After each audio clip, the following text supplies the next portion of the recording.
Some of these you'll only find in Japan. When it starts raining, stores in Japan play a special song. The moment staff hear it, they immediately start covering shopping bags in plastic, sometimes double wrapping everything just to keep it dry.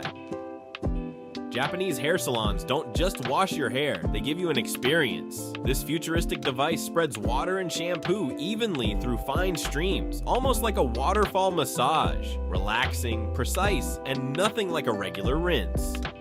Japan sells pills claimed to change what your sweat smells like. Take one, and your skin is supposed to smell like roses after a workout. Many parents in Japan give their kids this phone for one reason. Pull the tag, and it instantly sets off a loud siren, snaps a photo, and sends the exact location straight to the parents. Cleaning public signboards in Japan isn't just a city rule. People treat shared spaces like they deserve respect, so everyone takes responsibility.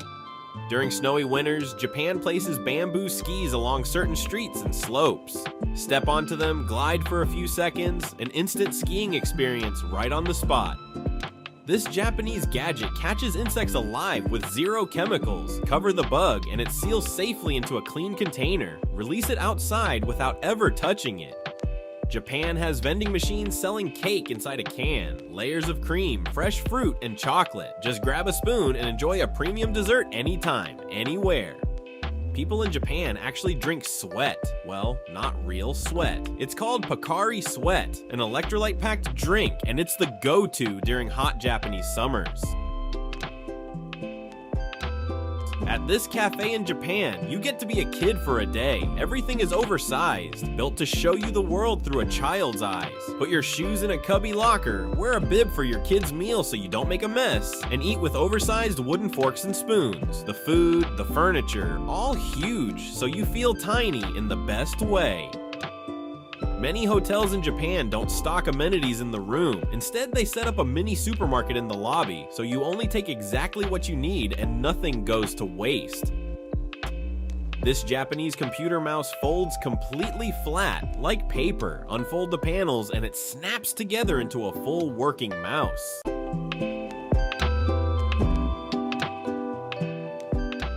Pull a string and the box heats the meal itself. Ready in minutes.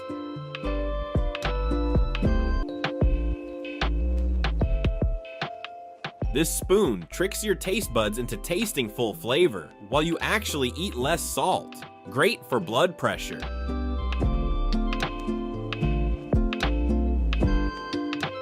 Pour liquid in, and the image inside the bowl changes color. So satisfying.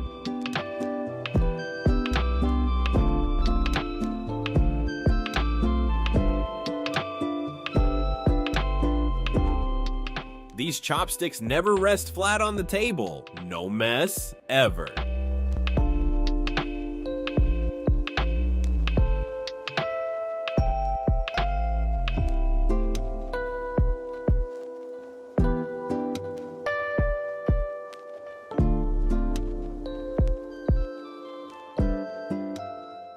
They bury you in naturally heated volcanic sand, around 50 degrees Celsius. It relaxes your muscles, gets you sweating, and it's one of Japan's oldest wellness traditions.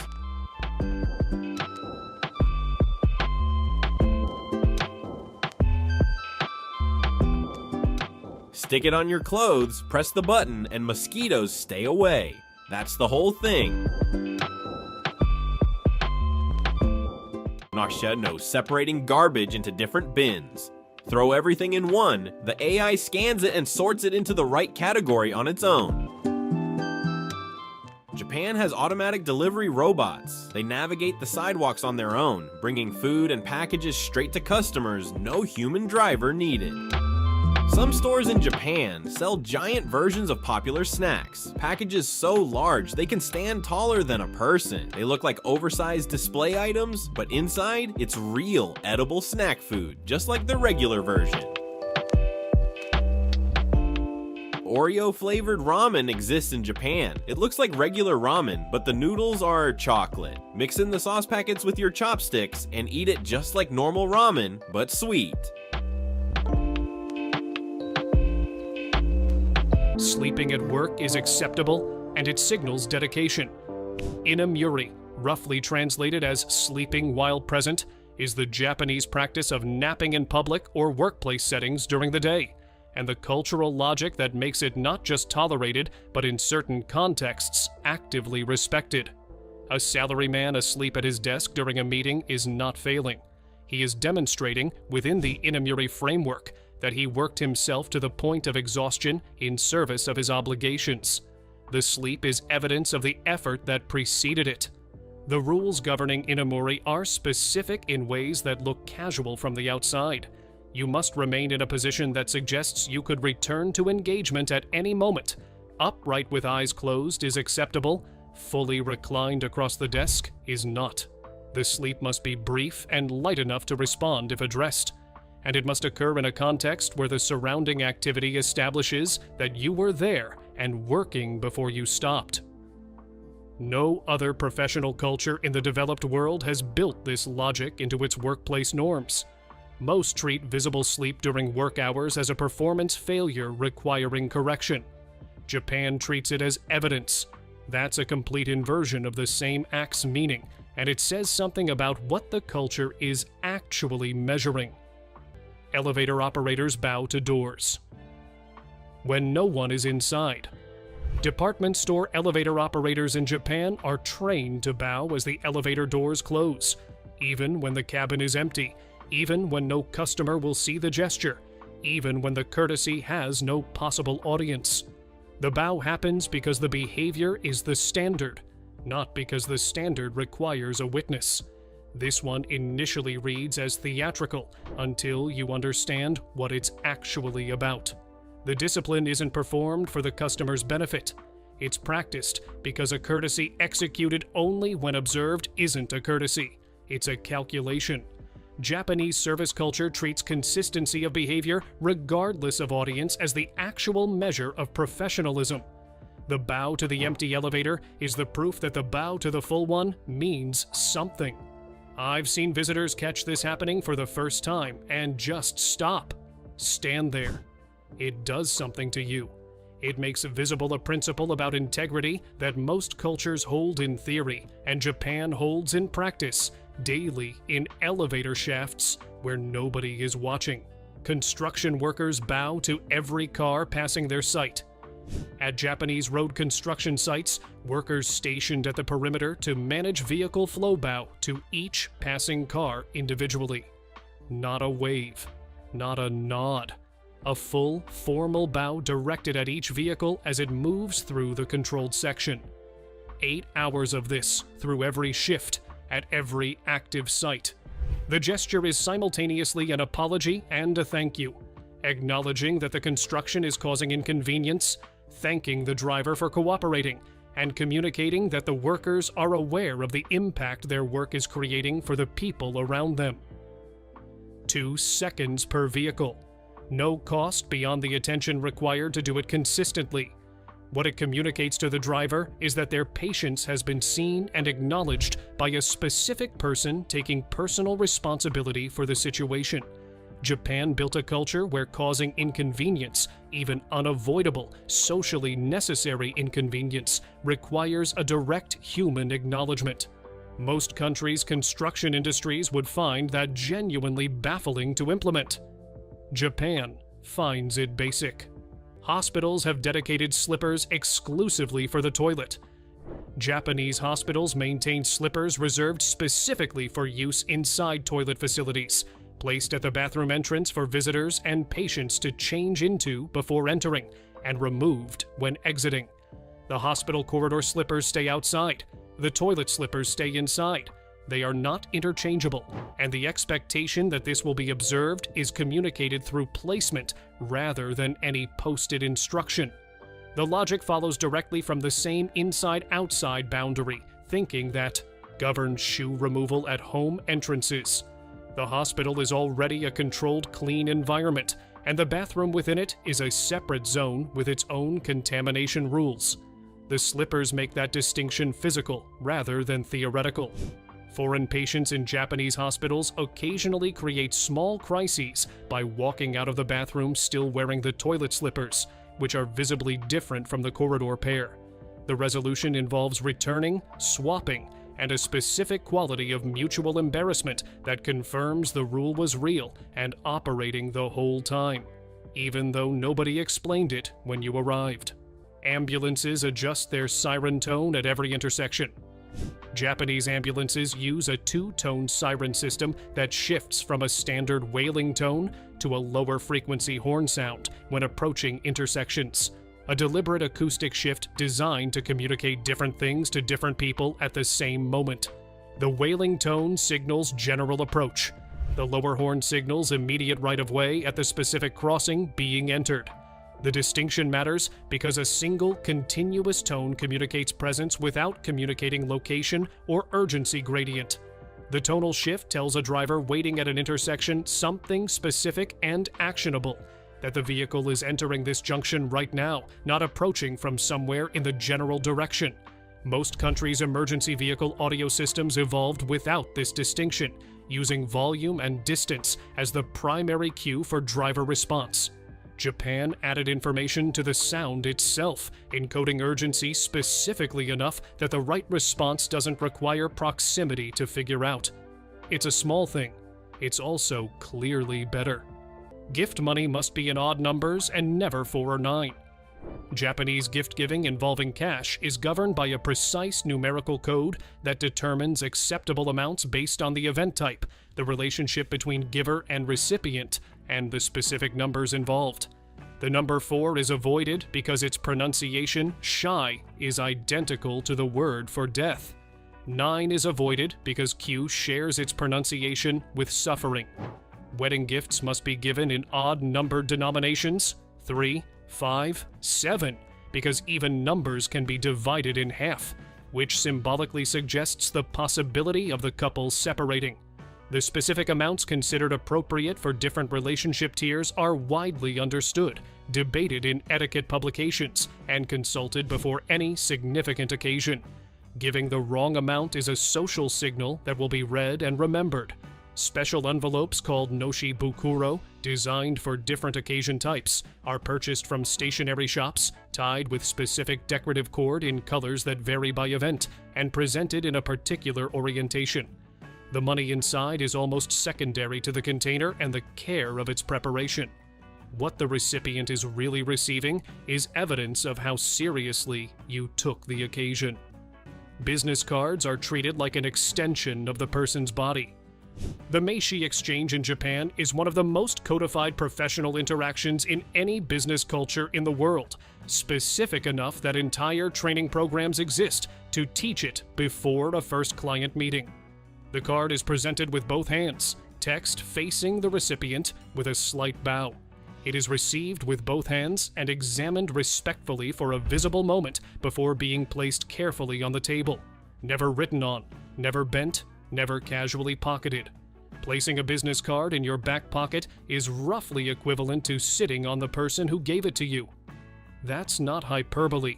The Meishi is understood as a physical representation of the person and their professional identity, and treating it carelessly communicates exactly what treating the person carelessly would communicate. In meeting settings, received cards are arranged on the table in front of you in the same spatial configuration as the people who gave them, allowing name reference throughout the meeting without the social cost of forgetting who someone is. It's practical, and it's considerate, and it happens at every meeting, every time. Every store provides umbrella bags at the entrance. When it rains in Japan, the entrance of every supermarket, department store, convenience store, and most large commercial buildings provides a stand of thin plastic bags sized precisely for a wet umbrella, free, requiring no interaction with staff, designed to be slipped over the umbrella's length so the wet exterior doesn't drip across the floor as you move through the store. The system needs no instruction because its purpose is visible at first encounter. The rack is at the entrance. The bags are on the rack. The umbrella goes in the bag. You shop without leaving a wet trail. No other retail culture has applied this with enough consistency to make it feel like infrastructure rather than an individual store's policy choice. Japan applied it everywhere, which is exactly why it works. The behavior it enables has to be universal to be effective, and universal adoption required the solution to be cheap enough and simple enough that every establishment could provide it without running the numbers first. Slurping your food loudly is considered a compliment. Slurping noodles in Japan is not a failure of table manners. It is, within the specific context of noodle consumption, an acceptable expression of enjoyment that communicates to the chef that the food is being eaten with full sensory engagement. Eating silently, in a context where slurping is the established norm, can actually read as indifference. There's also a practical dimension worth knowing. Rapid slurping of hot noodles aerates them as they enter the mouth, cooling them enough to eat at a temperature that would otherwise require waiting, which in a bowl of ramen where the broth is actively cooling has a genuine effect on the experience. The socially accepted behavior and the optimal eating technique arrived at the same answer, which is either coincidence or a sign that the norm developed for good reasons. Foreign visitors navigate this with visible discomfort in either direction. Slurping produces guilt. Not slurping produces cold noodles. Japan's position is that in the right context, the sound is correct. Context governs. That's more or less the answer to most questions about Japanese social rules if you're willing to sit with it. Escalator. Rules are city-specific and enforced without signs. In Tokyo, you stand on the left side of an escalator and leave the right side clear for people walking up. In Osaka, it's the opposite. Stand right, walk left. Neither city posts signs about this. Neither requires enforcement from any one official. Both operate with a consistency that would require formal regulatory infrastructure to achieve anywhere else. The city-specific reversal becomes a real social test when Tokyo residents travel to Osaka or vice versa. The instinct toward the wrong side produces the specific friction of being obviously from somewhere else, communicated through the positioning of bodies on a moving staircase without a word being spoken. What the escalator rule illustrates is that Japanese public behavior norms can be hyper-local and still operate uniformly within their local context. The enforcement mechanism is just the accumulated visible behavior of everyone around you, operating below the level of any explicit instruction, producing near universal compliance anyway, which is either impressive or slightly eerie depending on how you're feeling about it. Exact change is expected and prepared in advance. Japanese cash culture involves a specific prepayment ritual that visitors notice without always being able to name.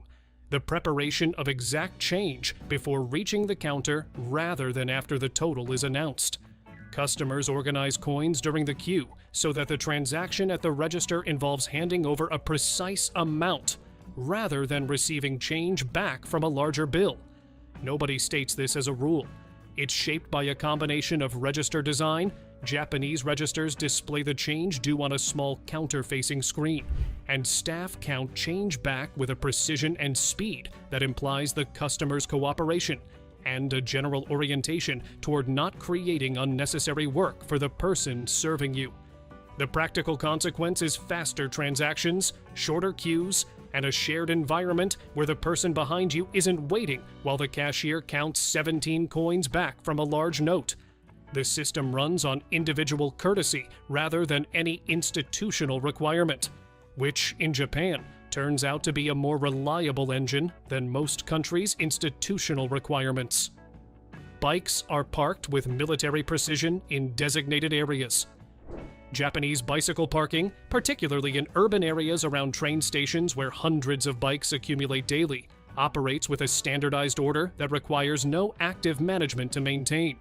Bikes are parked parallel, aligned to the rack or floor marking, handlebar heights at consistent levels, kickstands deployed uniformly.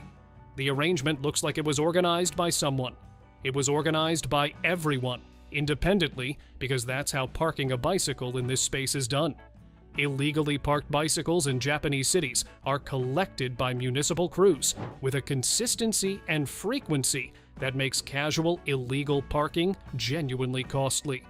The combination of social expectation and reliable enforcement produces a public bicycle environment that functions as a managed system without requiring active management most of the time. What visitors notice is hundreds of bikes in perfect rows that look like a single person placed them with a ruler. The process behind that is the more interesting thing.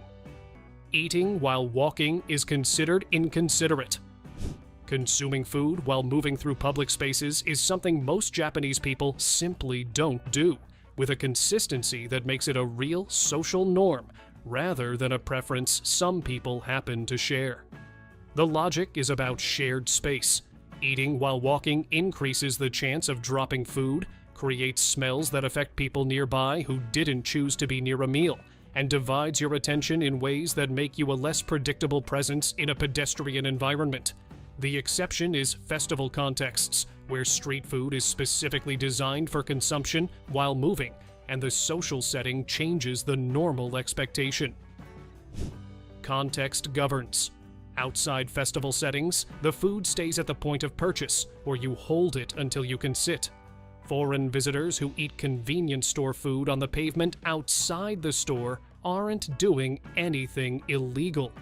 They're doing something that every Japanese person walking past notices and registers quietly. The particular register of someone who's from somewhere with different rules. You feel it before anyone says anything. And nobody ever says anything. No tipping, and they will bring the money back.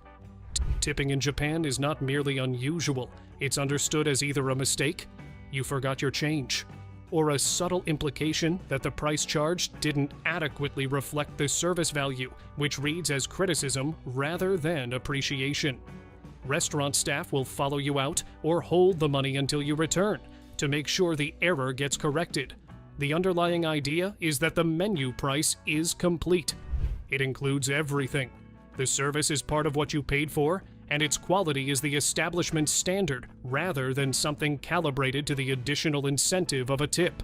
Paying above the stated price implies the stated price was insufficient, which is not a compliment in a culture where the pricing reflects a considered judgment about what the experience is worth.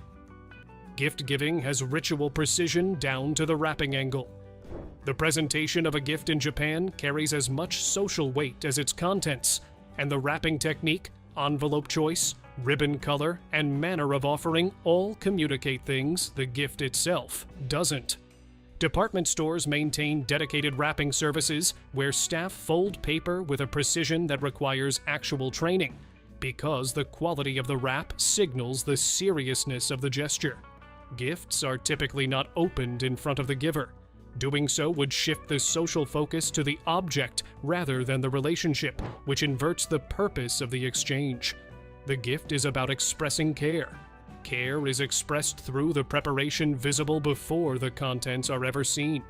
The object inside is almost beside the point, which is a strange thing to say about a gift, and also completely true. Public trash cans are almost non-existent, and the streets are spotless.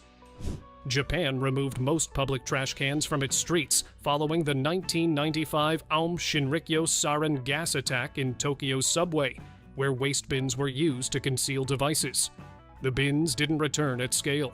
The streets stayed clean anyway, because the established behavior of carrying your waste until you could dispose of it properly at home or at a convenience store simply continued working in their absence. The coexistence of no public bins and no visible litter is the thing that stops visitors cold, because in any other urban environment, those two conditions are assumed to produce each other. Japan separated them by making bin availability irrelevant to litter behavior. The waste travels with the person who created it until proper disposal is available. This is not universally comfortable. It works completely. Queuing is practically sacred. The Japanese queue is not a loose cluster of people in roughly the right area. It's a precise single-file line starting at a defined point, maintained at consistent spacing, with a social awareness of position relative to others. That means no one needs to enforce it, because everyone is simultaneously enforcing it through their own positioning.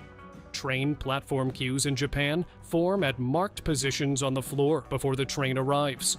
When the doors open, people standing outside the marked zones wait while those inside them board in order.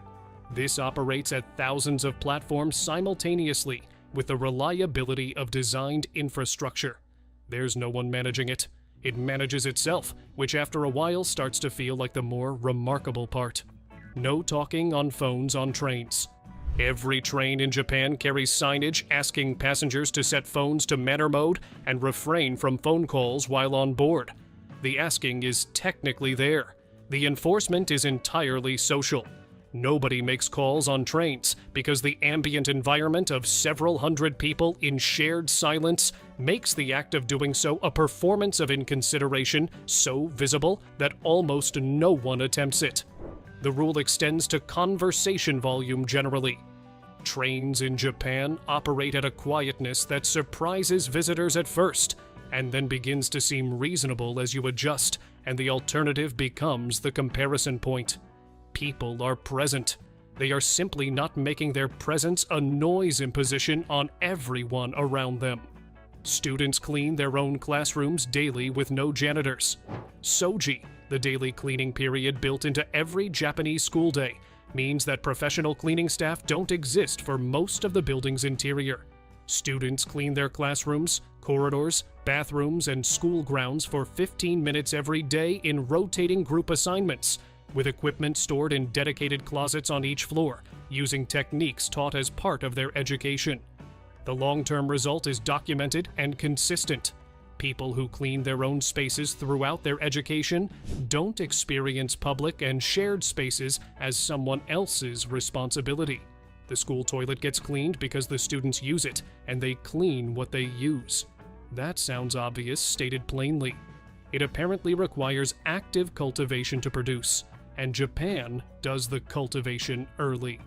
Boeing has a precise depth hierarchy for every situation. The Japanese bow is not a single gesture with variable enthusiasm. It's a calibrated communication system where the depth, measured in degrees, encodes specific social information about the relationship between people and the nature of the interaction. A 15-degree bow is casual acknowledgement between equals. A 30-degree bow is formal respect in professional contexts. A 45-degree bow communicates deep gratitude or sincere apology. Anything beyond that is reserved for occasions of exceptional gravity. People navigate this automatically after a lifetime of calibration, which means a bow's depth is readable social information communicated without being consciously calculated in the moment. It's a second language running in parallel to speech, and fluent speakers don't think about the grammar while they're using it.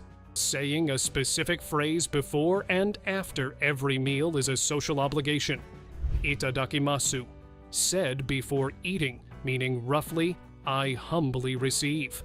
And Gochiso-sama deshita, said after, meaning roughly, it was a feast, are spoken at every meal in Japan by most people, whether eating alone, with family, or in a restaurant where no one will hear. The phrases express gratitude to the food itself, to everyone involved in producing and preparing it, and to the shared moment of the meal. The ritual frames eating as an act with meaning beyond consumption, situating the meal within a web of relationships and effort that produced it. Skipping it in social settings is the kind of absence that says something specific about a person.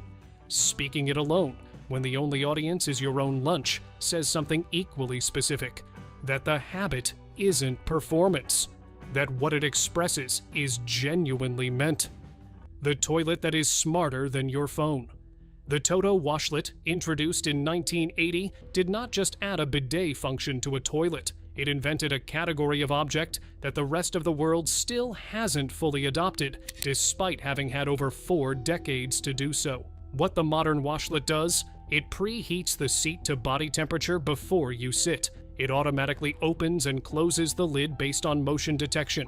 It has a rear cleansing wand with adjustable water pressure, angle, and temperature. It has a warm air dryer. It deodorizes automatically. It plays ambient sound to mask any audio. Some models analyze your waist in real time as a health monitoring function and can send data to a connected device. Instant ramen. The invention that quietly fed the world. Momofuku Ando invented instant noodles in 1958 after watching people queue for hours in post-war Japan just to eat a bowl of ramen. His logic was simple. If he could recreate that in a sealed package that anyone could prepare anywhere with just hot water, hunger lines didn't have to exist. In 1971, he went further. The cup noodle. A waterproof foam cup containing noodles, flavoring, and dried protein, requiring only the addition of boiling water and 3 minutes of patience. Over 100 billion servings are consumed globally every single year. In a 2000 poll, the Japanese public voted instant ramen the most important Japanese invention of the 20th century, above bullet trains, above the Walkman, above everything. The emoji. A language built in a 12-pixel grid, Shigetaka Kurita created the first 176 emojis in 1999 while working at NTT Docomo, Japan's mobile internet pioneer. He was working within a brutally limited technical constraint. Each image had to fit in a 12 by 12 pixel grid, and he needed to create a visual vocabulary that could convey emotion, weather, places, and activity without words. The original 176 are in the permanent collection of the Museum of Modern Art in New York. The QR code, invented to track car parts, took over the world. In 1994, an engineer named Masahiro Hara at Denso Wave, a Toyota subsidiary, was frustrated with barcodes. Standard barcodes stored around 20 characters. Car manufacturing required tracking thousands of components simultaneously, each with complex data attached, and barcodes simply couldn't hold enough information. Hara's solution was two-dimensional. By distributing data both horizontally and vertically in a square matrix with error correction built in so the code remained readable even if partially damaged, he could store roughly 350 times more information than a traditional barcode. 30 years later, QR codes are on restaurant menus, currency, boarding passes, vaccines, construction sites, museum exhibits, product packaging, and gravestones. Billions are scanned daily. An engineer trying to sort out car parts, and he built the connective tissue of the physical to digital world. The Walkman. The invention that created private listening. Before 1979, music was communal. You listened in a room, at a concert, or on a radio. The idea of wrapping music around yourself personally, privately, as you moved through the world. That wasn't a thing. Then Masaru Ibuka, co-founder of Sony, wanted a device to listen to classical music during his long international flights. Sony engineer Nobutoshi Kihara built him one. Akio Morita saw it and said they should sell it. The Walkman TPSL-2 launched on July 1st, 1979. It had no recording function, just playback. People said it wouldn't sell. Why would someone want a tape player with no recording? The Walkman didn't just sell a product, it changed how humans relate to sound in public space. The person who walks down a street with headphones in, that's a behavior the Walkman invented from scratch. Tactile paving, the invention that made cities navigable for the blind. Seiichi Miyake invented tactile paving blocks in 1965, and, at his own expense, had them installed near a school for the blind in Okayama City in 1967. The blocks have a specific raised dot pattern that indicates danger or a decision point, and a linear ridge pattern that indicates a safe direction of travel, all readable through the sole of a shoe or the tip of a cane. He gave the invention away freely. Japan adopted it nationally. Then the rest of the world began copying it. Today, tactile paving is in nearly every country on Earth. Every train station, airport, sidewalk with a traffic hazard, pedestrian crossing. The Blue LED, the invention that made modern lighting possible.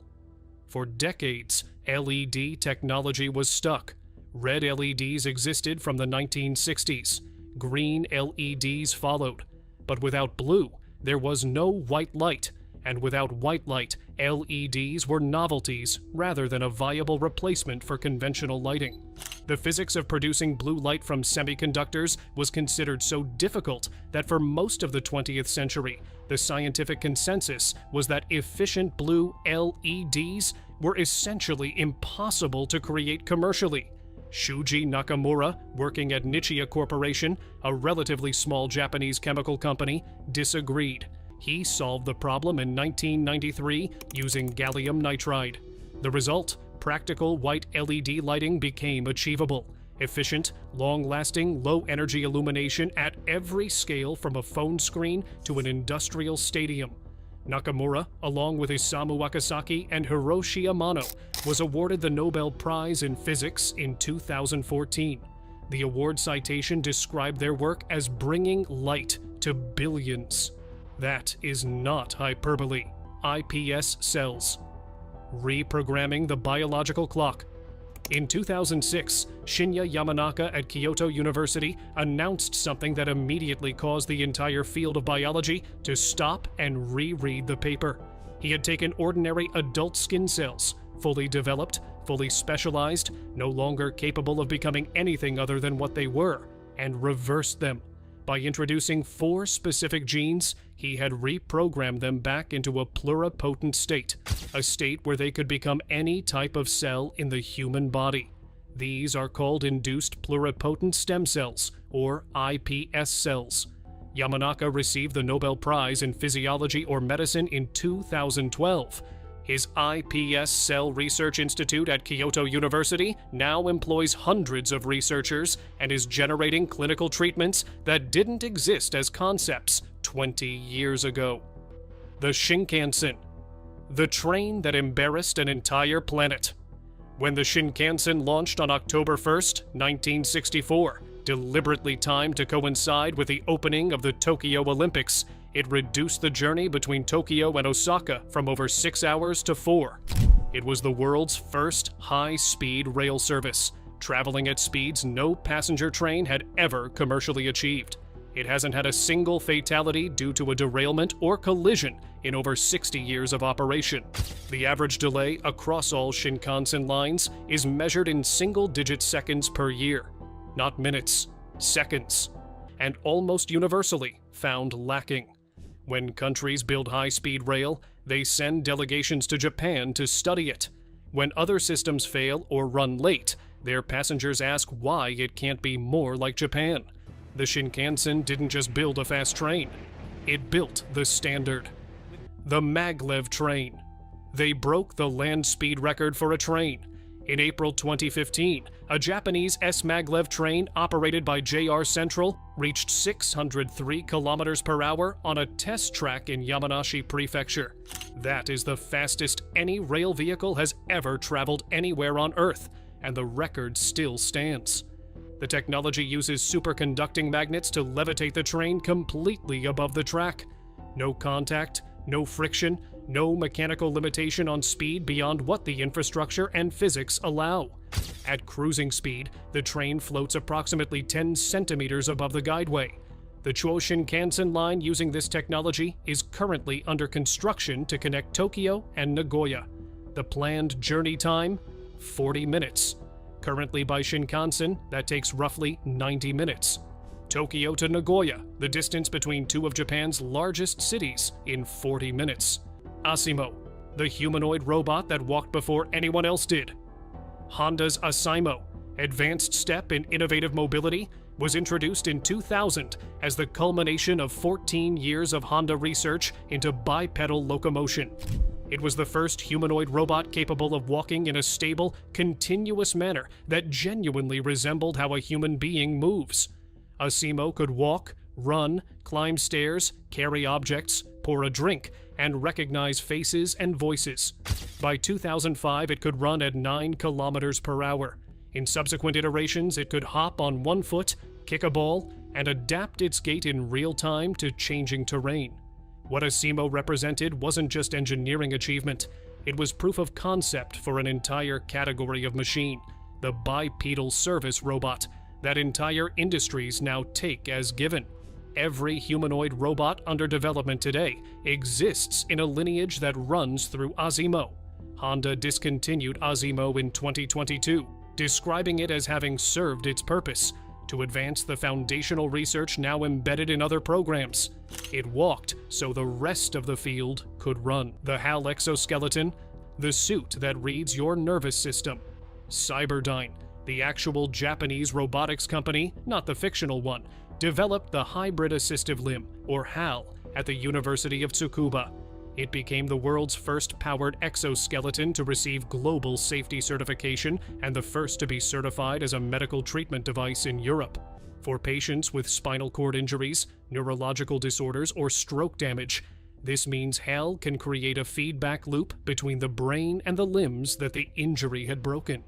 Repeated use has been shown to reinforce neural pathways and restore function that patients were told was permanently lost. It also can increase the physical strength of a healthy user by a factor of 10. The same device that helps a stroke patient walk is the foundation of a powered exoskeleton that lets a construction worker carry loads no human body was designed to manage. The drone umbrella.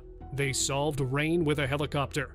Asahi Power Services developed a product in the late 2000s that uses a drone to follow a person through the rain, hovering overhead and acting as an autonomous umbrella. The system uses AI to track the user's position and maintain a consistent overhead distance. This exists. It is not a prototype in the conceptual stage. It is a product with a working demonstration. The drone stays positioned directly above its user, adjusting for speed and direction changes without being told, shields them from precipitation, and does all of this without requiring the user to hold, carry, or think about an umbrella at all. Someone in Japan looked at the problem of rain and concluded the correct solution was a flying robot. Projection mapping, makeup. Shiseido and other Japanese beauty technology companies have developed real-time facial projection mapping systems that apply virtual makeup directly to a moving human face, not on a screen overlay, not filtered through a camera app, but physically projected onto skin, tracking the face in 3 dimensions as it moves. The technology uses high-speed cameras and projection systems that update faster than the human eye can detect. Turn your head, blink, speak. The projected makeup tracks every movement and maintains precise registration on the facial surface. The system allows someone to try hundreds of different makeup configurations, foundation shades, lip colors, eye looks, full face transformations, in real time, in a physical store, without touching their actual face once. The decision gets made based on what they actually look like wearing it, not what a filter approximates. This was demonstrated commercially at CES 2025 and received an Innovation Award. The cosmetics industry globally is currently processing what this means for their retail model. Panasonic's deodorizing hanger. Nanoscale particles for your suit. This one sounds almost mundane until you understand the engineering underneath it. Panasonic's deodorizing clothes hanger uses what the company calls Nano-EX technology. Nano-sized atomized water particles, each one 1/1000th of a meter in scale, generated from humidity in the surrounding air. These particles penetrate fabric at the molecular level and break down odor-causing compounds on contact. The hanger doesn't mask smell. It doesn't use chemicals or fragrance. It uses physics to dismantle odor molecules in clothing that can't easily be washed. Suits, cashmere, leather, and does it quietly on a clothes rack over a 5 to 7 hour cycle. The same underlying Nano-EX technology appears in Panasonic air purifiers, hair dryers, and HVAC systems across Japan. They built a deodorizing hanger as a consumer product because the technology was small enough and the application was obvious. That's the casual frequency with which Japan applies nanotechnology to everyday objects. The Capsule Hotel. They solved sleep like an engineering problem. Architect Kisho Kurokawa designed the first capsule hotel in Osaka in 1979, drawing on the modular, interchangeable unit philosophy of his metabolism architectural movement. The concept, each sleeping unit would be exactly what was needed for sleep, nothing more, nothing less, manufactured to precision and stacked like components in a machine. The original capsule in Osaka provided each guest with a molded fiberglass pod containing a mattress, lighting controls, ventilation, a small television, and an alarm. The dimensions were calibrated for function, not comfort in the traditional sense. This was comfort engineered rather than comfort approximated. What the capsule hotel solved was a specific problem unique to Japan's urban density: the business traveler or commuter who missed the last train and needed safe, clean, affordable sleep within walking distance of a major station. It solved it completely. The underground flood tunnel. Tokyo built a cathedral below the city. The metropolitan area, outer underground discharge channel, known locally as the Gaikaku Husuiro, is the world's largest underground floodwater management facility, and photographs of its interior look like concept art for a dystopian film. Located in Kasukabe, north of Tokyo, it consists of 5 concrete silos 65 meters deep, each wide enough to contain the Statue of Liberty standing upright, connected by nearly 7 kilometers of tunnel 6 meters in diameter. When rivers in the greater Tokyo area rise dangerously during typhoon season or heavy rainfall, floodwater is diverted into the silos, travels through the tunnels, collects in the cistern, and is pumped out into the Edogawa River at a rate of 200 tons per second. The facility is open for public tours. People walk the cistern's pillared hall in small groups, beneath a ceiling that is the floor of a suburb, next to the machinery that quietly keeps millions of people from watching their homes fill with water. The Luge earthquake-resistant building. Tech, floating on shock absorbers. Japan sits on 4 tectonic plates simultaneously. The country experiences approximately 1,500 earthquakes per year that humans can feel, and many more they cannot. This has produced the most sophisticated seismic engineering culture on Earth. The most advanced contemporary system is seismic isolation, the physical separation of a building's structure from the ground beneath it. Large rubber bearings and lead dampers are installed at the building's base, decoupling the structure from the Earth's motion. When the ground shakes, the building does not move with it. The isolation system absorbs and dissipates the energy. Buildings using this technology in major earthquakes have moved less than 10 centimeters, while surrounding buildings moved by meters. Hospitals have remained operational during events that leveled structures built to conventional standards. Schools have continued running. A Japanese startup has recently developed a sprayable earthquake-resistant coating that reinforces existing structures without full retrofitting, allowing older buildings to benefit from seismic protection without demolition. Japan keeps solving this problem from new angles because it cannot afford to stop solving it. The asteroid sample. Return: Japan went to space and brought something back. In 2010, the JAXA spacecraft Hayabusa became the first mission in history to land on an asteroid, collect surface material, and return it to Earth. The asteroid was Itokawa. The spacecraft had already survived a fuel leak, a communications blackout, and a failed first collection attempt. On the second attempt, it fired a small bullet into the asteroid surface, collected the ejecta, sealed it, and then traveled 4 billion kilometers back to Earth. The return capsule landed in the Australian outback in June 2010. It contained approximately 1,500 particles of asteroid material, the first extraterrestrial solid samples collected from a known body beyond the moon. In 2020, Hayabusa 2 improved on every element of that mission. It landed on a different asteroid, Ryugu. It detonated a small explosive to create a crater and collect subsurface material untouched by solar radiation, pristine matter from the early solar system. It returned over 5 grams of material, a yield far exceeding expectations, and landed its return capsule in Australia with extraordinary precision. Those samples are currently being analyzed by researchers worldwide. They contain organic molecules and water-bearing minerals from the formation of the solar system 4.5 billion years ago. Japan went out and got pieces of how everything began. The bulletproof fiber thinner than a human hair. Xylon, Toyobo Company, a Japanese textile company, developed Xylon, formerly polyp-phenylene 2,6-benzobisoxazole, or PBO fiber, which has a tensile strength roughly 1.6 times greater than Kevlar and a stiffness comparison that puts it among the strongest human-made fibers on Earth. A single thread of Zylon, thinner than a human hair, can bear a load that would seem impossible given its diameter. The material is used in body armor, aerospace components, motorsport safety equipment, the tethers of deep-sea research equipment, and the cords of suspension bridges. Japan developed a near-indestructible fiber, and its applications run from bulletproof vests to concert hall acoustics. The same material protecting people from bullets is woven into the frames of sport equipment for people who are not being shot at. Holographic displays. The University of Tokyo made free space holograms.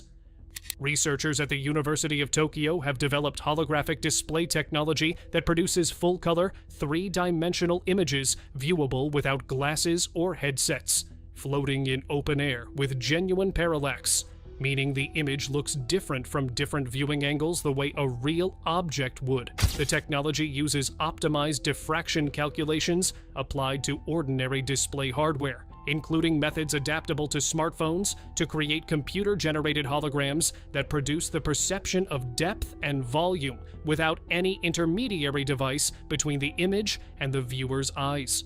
In 2024, the team published work on full-color methods that made consumer-grade holographic rendering significantly more accessible. The timeline to a holographic display you could own and use in an ordinary room shortened noticeably with that paper.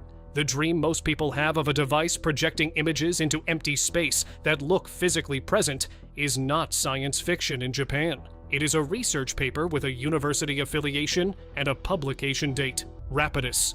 Building the chip that doesn't exist yet. Rapidus is a Japanese semiconductor company backed by the government and major corporations, including Toyota, Sony, and NTT, with one specific mandate: manufacture 2-nanometer microchips, the most advanced semiconductor node currently in development anywhere on Earth, domestically in Japan. 2-nanometer chips don't exist in commercial production anywhere yet. TSMC in Taiwan is working on it, Samsung in South Korea is working on it, and now Rapidus in Hokkaido is working on it at a brand new fabrication facility that began testing operations in April 2025. The chips are intended for AI computing, autonomous vehicles, and next-generation communications. The node is so small that the transistors on the chip are measured in atoms. Manufacturing them requires tolerances that push against the physical limits of what matter allows. Japan lost its semiconductor dominance in the 1990s. Rapidus is the explicit, government-backed attempt to reclaim a position at the frontier of the technology that everything else runs on. They are not trying to catch up. They are trying to build what doesn't exist yet, alongside everyone else, trying to do the same thing. The optical fiber internet speed record. Japan sent data at 402 terabits per second. In 2024, researchers at Japan's National Institute of Information and Communications Technology set a new world record for data transmission over optical fiber. 402 terabits per second over a distance of 50 kilometers. The record was achieved using standard diameter fiber optic cable, the kind already embedded in existing telecommunications infrastructure, by transmitting data across a vastly expanded spectrum of light wavelengths using multiple spatial modes within the same fiber simultaneously, with signal processing that extracted usable data from all of them in parallel. The practical implication isn't just speed. It means the physical cables already in the ground could potentially carry exponentially more data than they currently carry, without replacement. The weighing scale that moves information to when it's useful. Standard airport check-in produces a consistent and predictable pressure point. You reach the desk, lift your bag onto the scale, discover it is overweight, and manage a public negotiation about fees or frantic repacking while a queue waits directly behind you. The information arrives at the worst moment in the worst location. Japanese airports and hotel lobbies install floor-level scales in pre-check-in areas.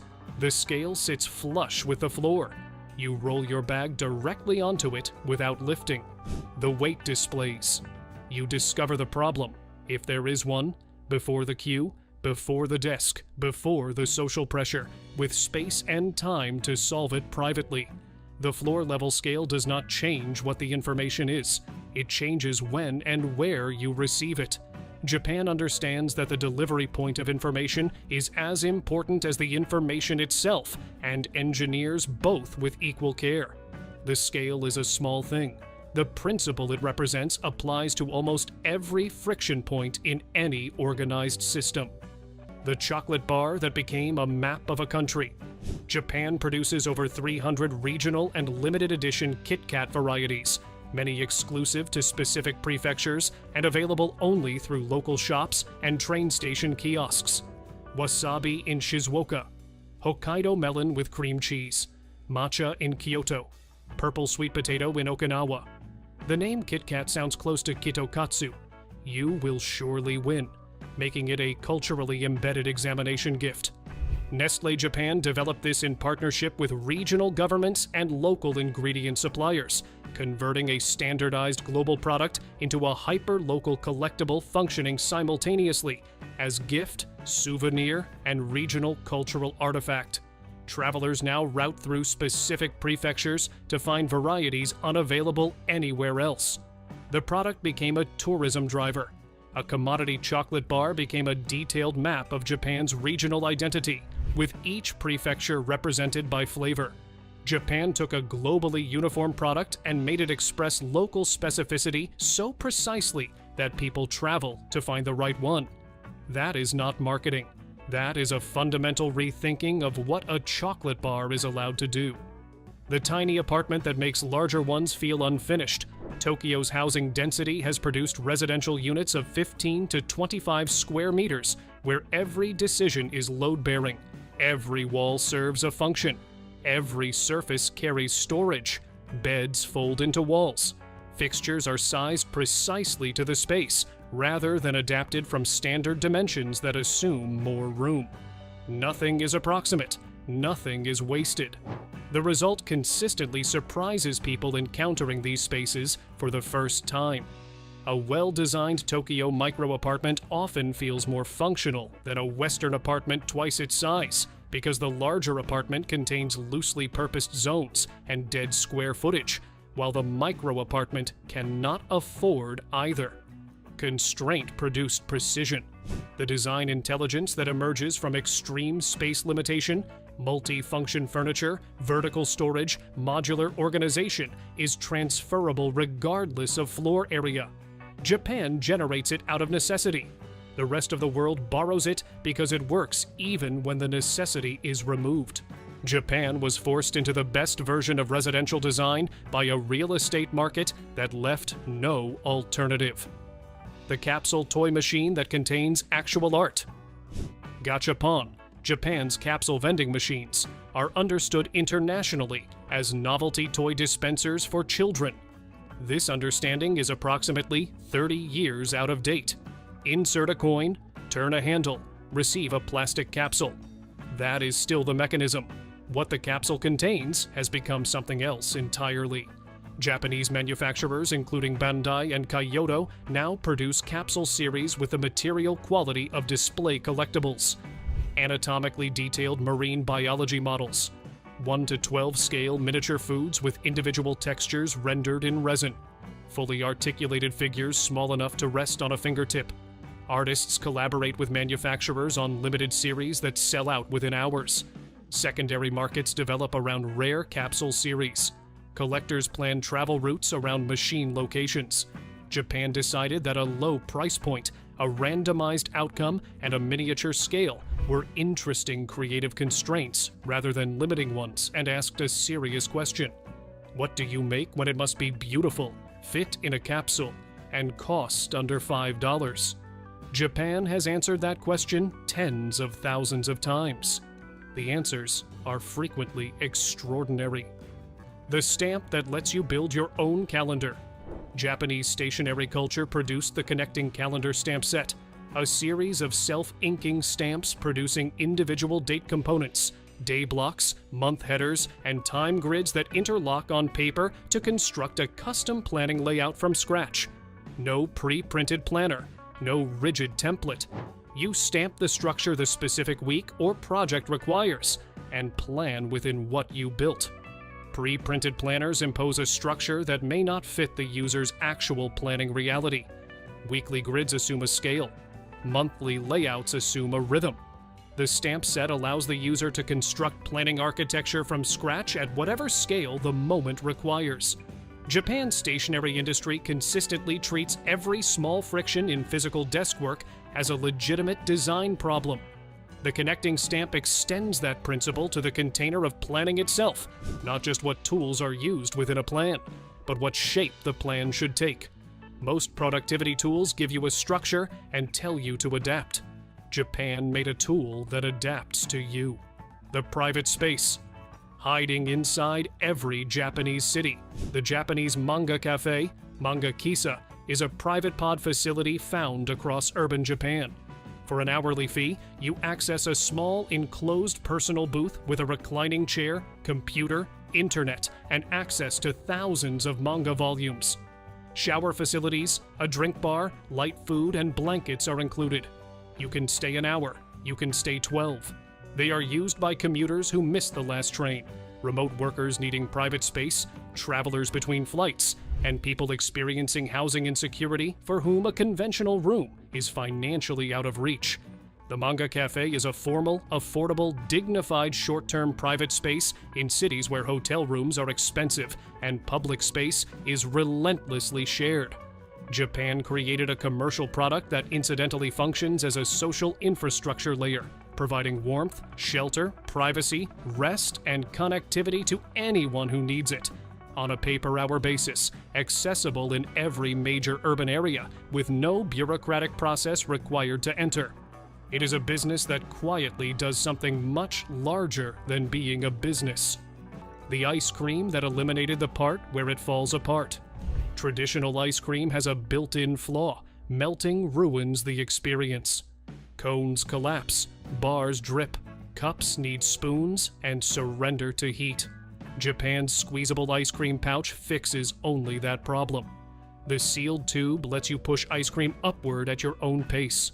No dripping, no mess, no structural failure. You can pause and continue without consequence. It works in any weather. The ice cream itself hasn't changed. The container has. Japan often improves things this way, not by reinventing them, but by identifying the one part that doesn't work perfectly and redesigning just that piece. The family you can hire for any occasion. Companies like Family Romance employ actors who can be hired as family, friends, or partners. Clients rent a father for events, a companion for gatherings, or a stand-in relative when someone is gone. Actors prepare in advance and stay in character, sometimes across years of repeat engagements. These aren't extreme cases, but ordinary people navigating absence, loss, or distance. Japan identified an emotional gap and treated it as a service need.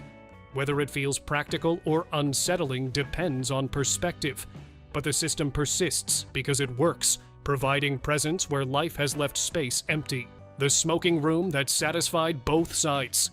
Debates on indoor smoking usually split between allowing it or banning it. Japan engineered a third option. In airports, offices, and malls, designated smoking rooms are sealed, negatively pressured spaces with advanced filtration. Air flows inward, preventing smoke from escaping when doors open. Smokers use the space freely. Non-smokers nearby experience nothing. It's not a compromise where both sides lose something. It's a solution where both needs are met. Japan approached the conflict as an engineering problem, not a policy choice. Instead of picking a side, it redesigned the environment so opposing preferences could coexist without interference. The mascot that generates $1 billion for a single prefecture. Across Japan, nearly every public body has a mascot, known as a Yuruchara. These characters range from charming to delightfully odd, yet they serve a clear purpose. Kumaman alone generates massive revenue through licensing, while Funashi turned a quiet suburb into a national name. They're simple designs, but highly effective. By giving institutions a recognizable face, Japan makes even bureaucratic systems feel approachable. It's not complex technology, It's identity design. Japan treats everyday interactions, even with government or agriculture, as experiences worth shaping. Sometimes, a drawing is enough to change how people connect with a place. The building that moves less than the ground beneath it. Japan sits on multiple tectonic plates, making earthquakes inevitable. Its most advanced defense isn't visible in the structure, but hidden beneath it. Base isolation systems use layered rubber and lead bearings between a building and the ground. When earthquakes strike, the ground moves while the building above experiences far less motion. Hospitals rely on this to stay functional during disasters.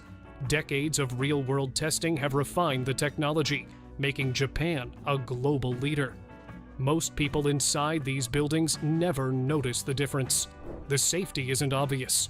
It works quietly beneath them, reducing force, protecting structure, and keeping critical spaces operational when they are needed most. The building that disappears underground and holds 204 bicycles. Everything here shares one idea: questioning the ordinary. In Japan, the answer is often no. It doesn't have to work that way. Problems aren't adjusted. They're redefined. The eco-cycle captures this perfectly. You roll your bike onto a small panel, tap a card, and it disappears underground into a compact automated system. Seconds later, it returns only to you. No clutter, no theft, no compromise. The street stays clear because the problem no longer exists on the surface. Japan doesn't manage inefficiency. It removes it, often invisibly, and restores space back to people. Number 1. The deep soaking tub. An American tub is long and shallow. You lie down, half your body sticks out, and the water goes cold in minutes. A Japanese soaking tub, the Ofuro, is shorter and deeper. You sit upright, and the warm water covers you up to the shoulders. For an older body, this is the difference between a bath that chills you and a bath that genuinely soothes stiff, aching joints. Sitting upright is also easier and steadier than lying flat and trying to push yourself back up off the bottom. You do not need to gut your bathroom to use the idea. A deeper seated tub turns bathing from a cold shore into the warm, comforting part of the day it was always meant to be. Number 2, washing before you soak. Here is the part that makes Westerners pause. In Japan, you wash and rinse your whole body before you ever step into the tub. The tub is only for soaking in clean, warm water. It sounds like extra work, but it is genius. The bathwater stays clean, which means it stays usable, and the soak becomes pure relaxation instead of sitting in your own grime. For an older home, the seated wash area beside the tub also means you are not standing and scrubbing on slippery footing. You clean while seated and steady, then soak in peace. It is a calmer, safer, cleaner way to bathe, and it is hard to go back once you understand why they do it.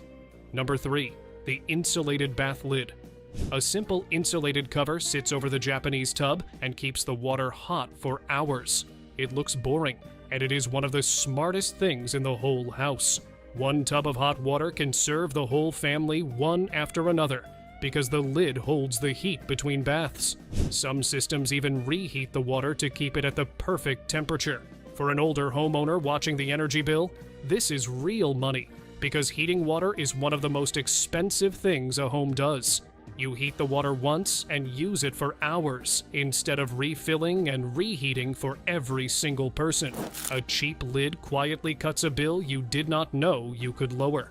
If ideas like this are surprising you, tap the like button so YouTube knows you want more clever Japanese home ideas made for real life after 60. And subscribe if you enjoy simple ideas that protect your body, your comfort, and your money. Number 4. The molded waterproof bathroom. Japan often builds the bathroom as a single, molded, waterproof unit, where the floor, walls, and tub fit together like one sealed piece with a drain in the floor. Water is expected, so water is not a disaster. You can rinse the whole room, and nothing leaks into the walls. For an older home, the genius is what it prevents.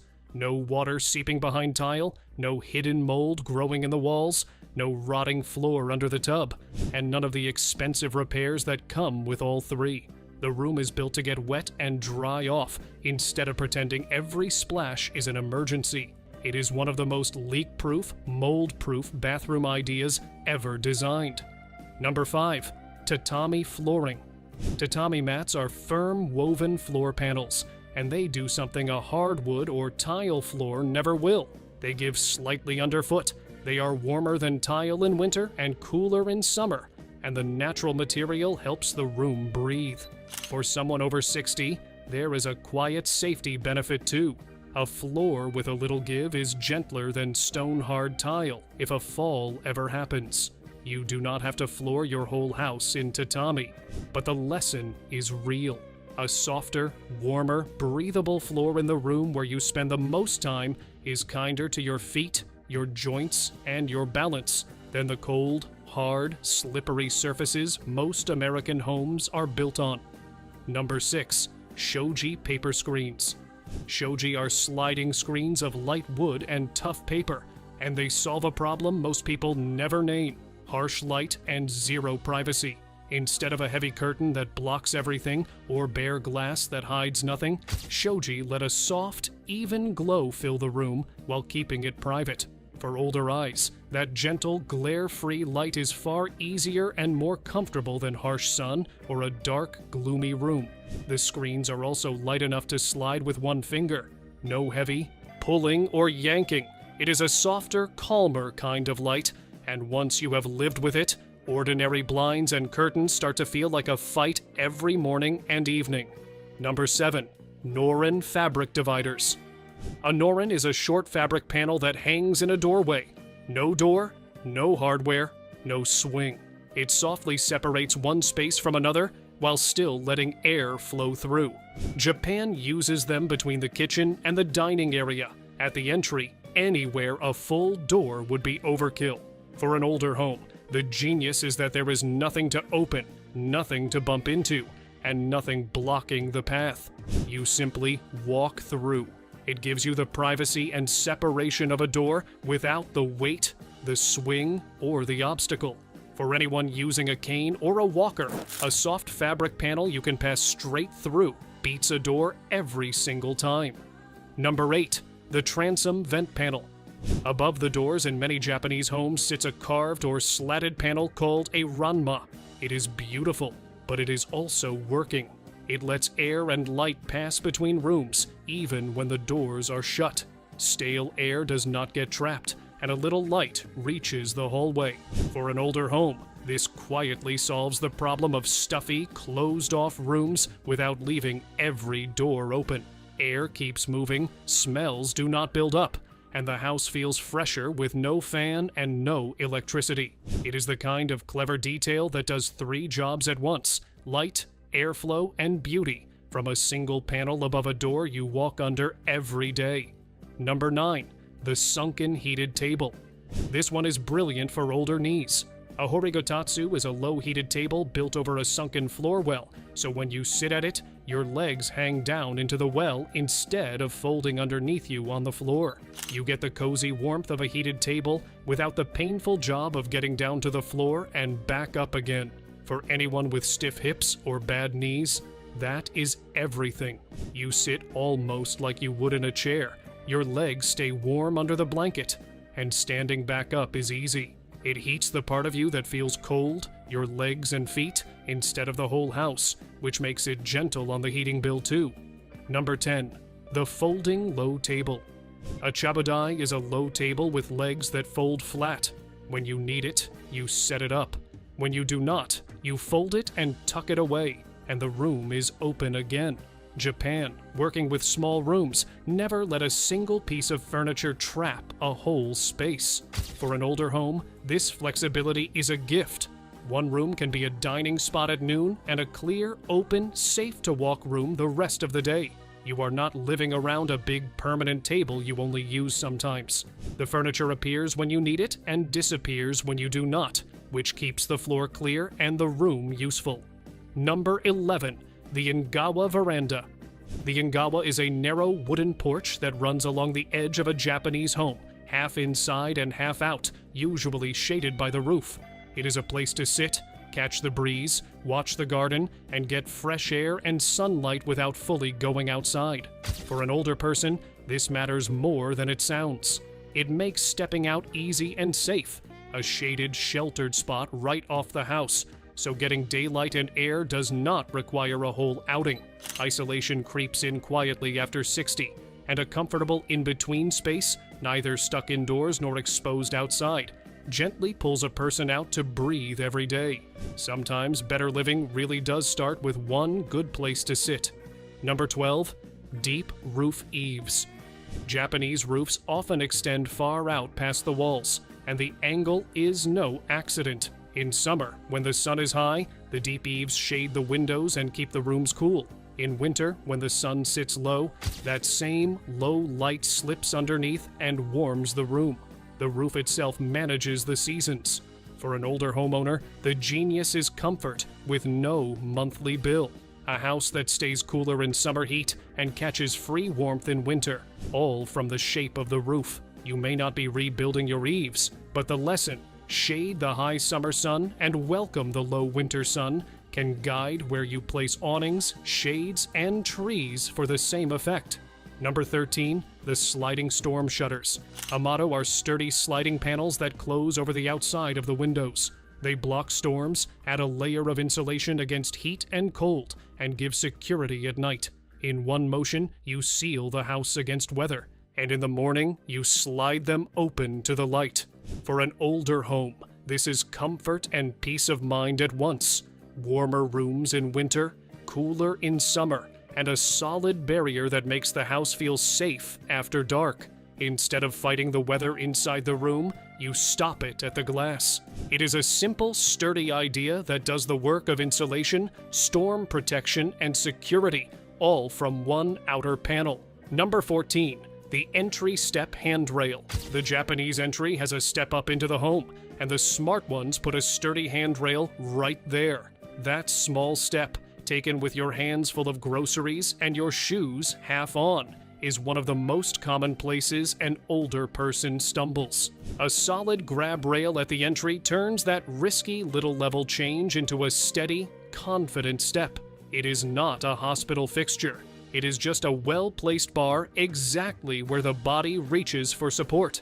For someone over 60, the entrance is where you carry things, balance, and change footwear all at once, which is precisely why it deserves something strong to hold.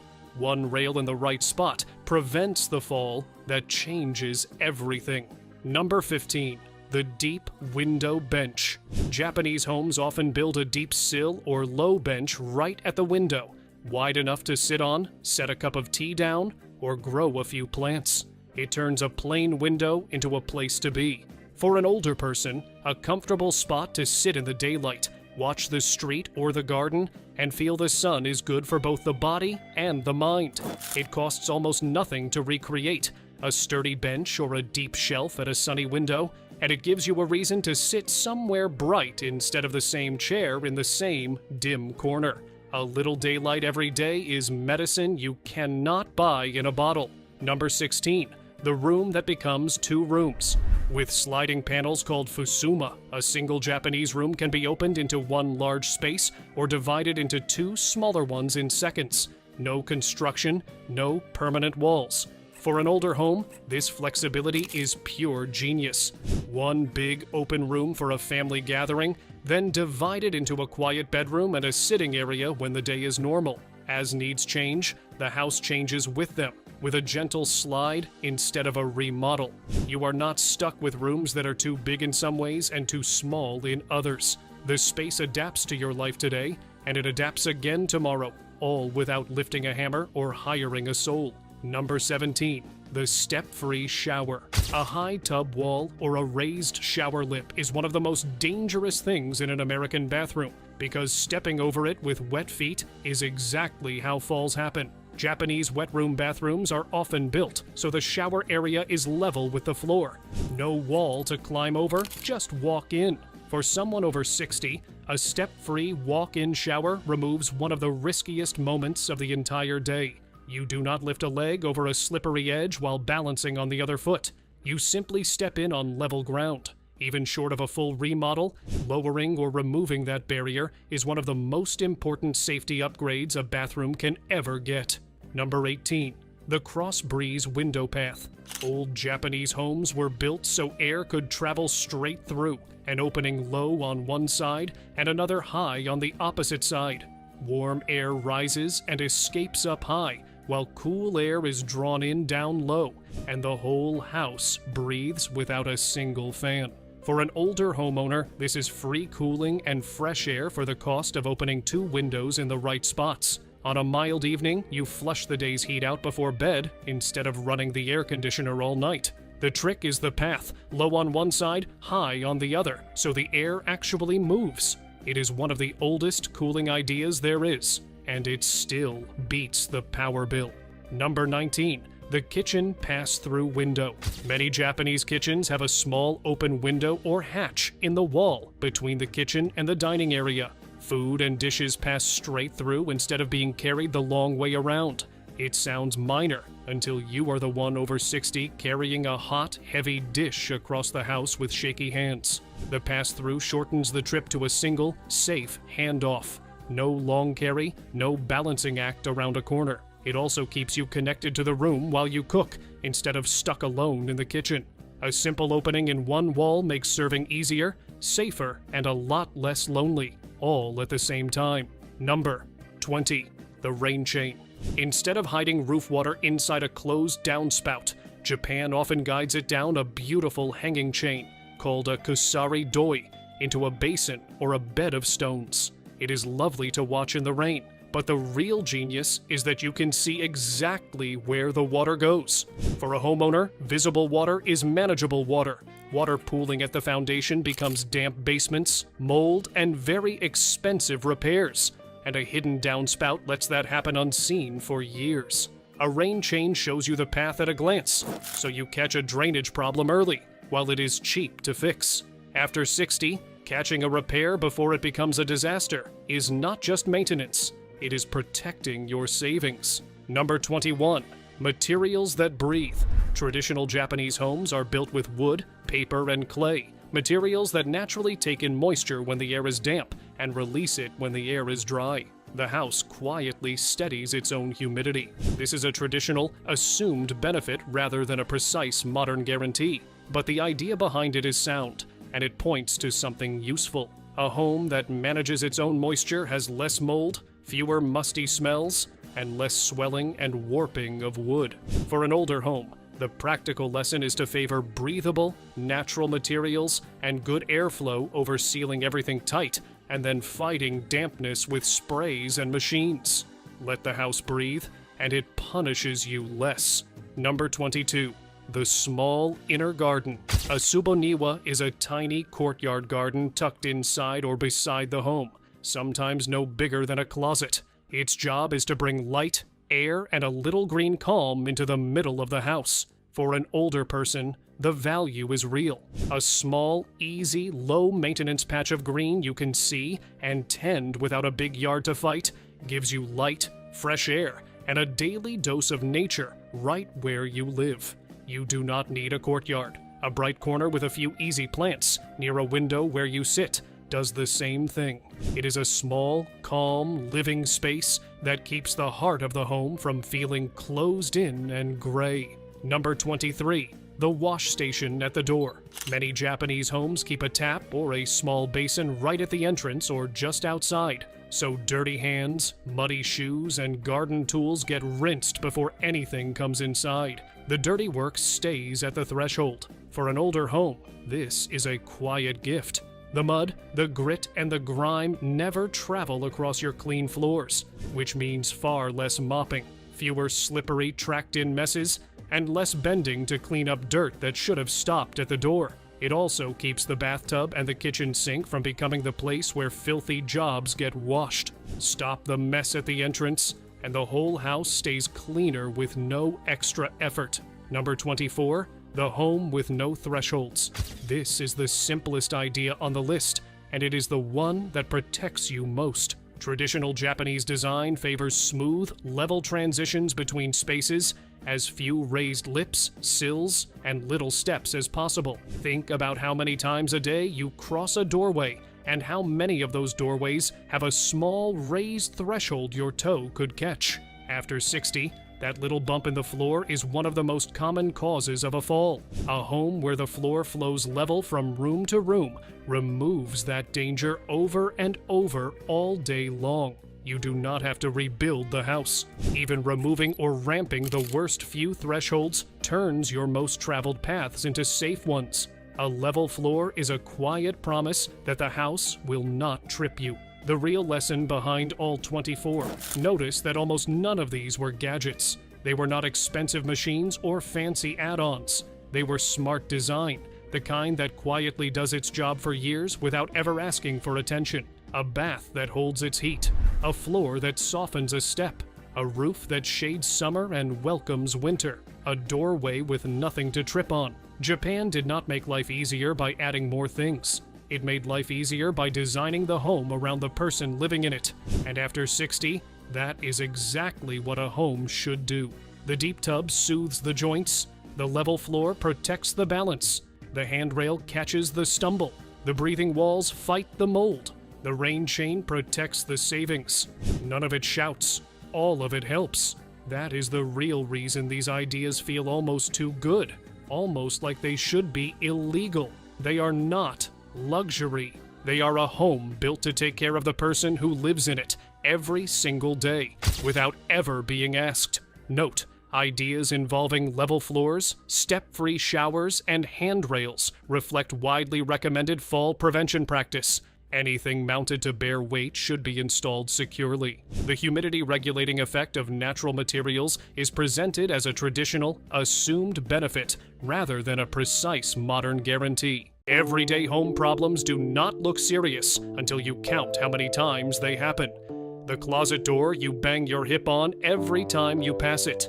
The ironing board you have not set up in months because it takes longer to assemble than to use. The linen closet where you cannot find a single matching sheet. The bedroom that turns into a sauna by July. The storage room that became a dumping ground because nothing in it has a real place to go. None of these problems are urgent enough to fix today. So the house just keeps working against you in small ways, every single day, for years. Japan fixed these problems, not with a renovation. With small, ordinary home ideas built around how people actually move through a house as they get older. Today, we are counting down 25 of them. Watch until the end, because number 25 is a single furniture habit that quietly removes one of the most common reasons people fall inside their own living room. Number 1. Oshier sliding closet doors.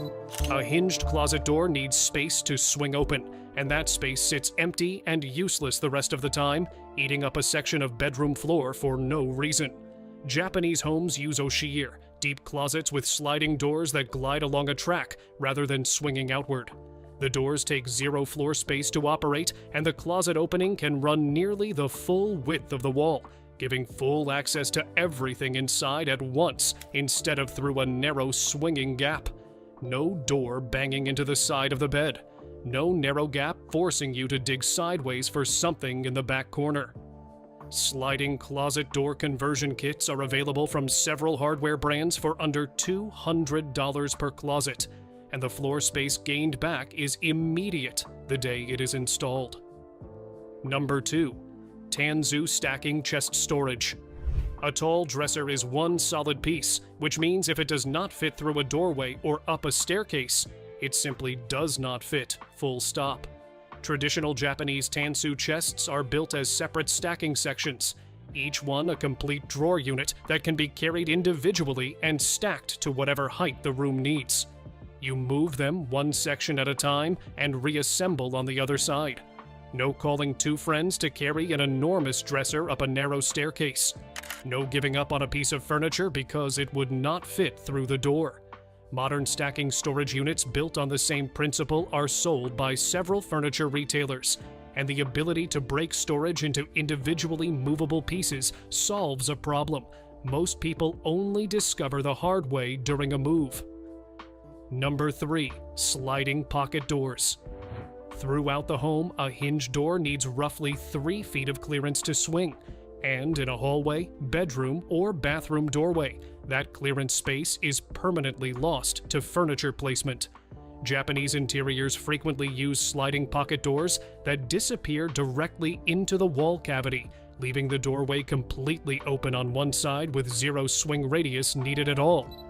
No door swinging into a walker, a cane, or simply your own hip when you are not expecting it. No rearranging furniture around a door's swing path.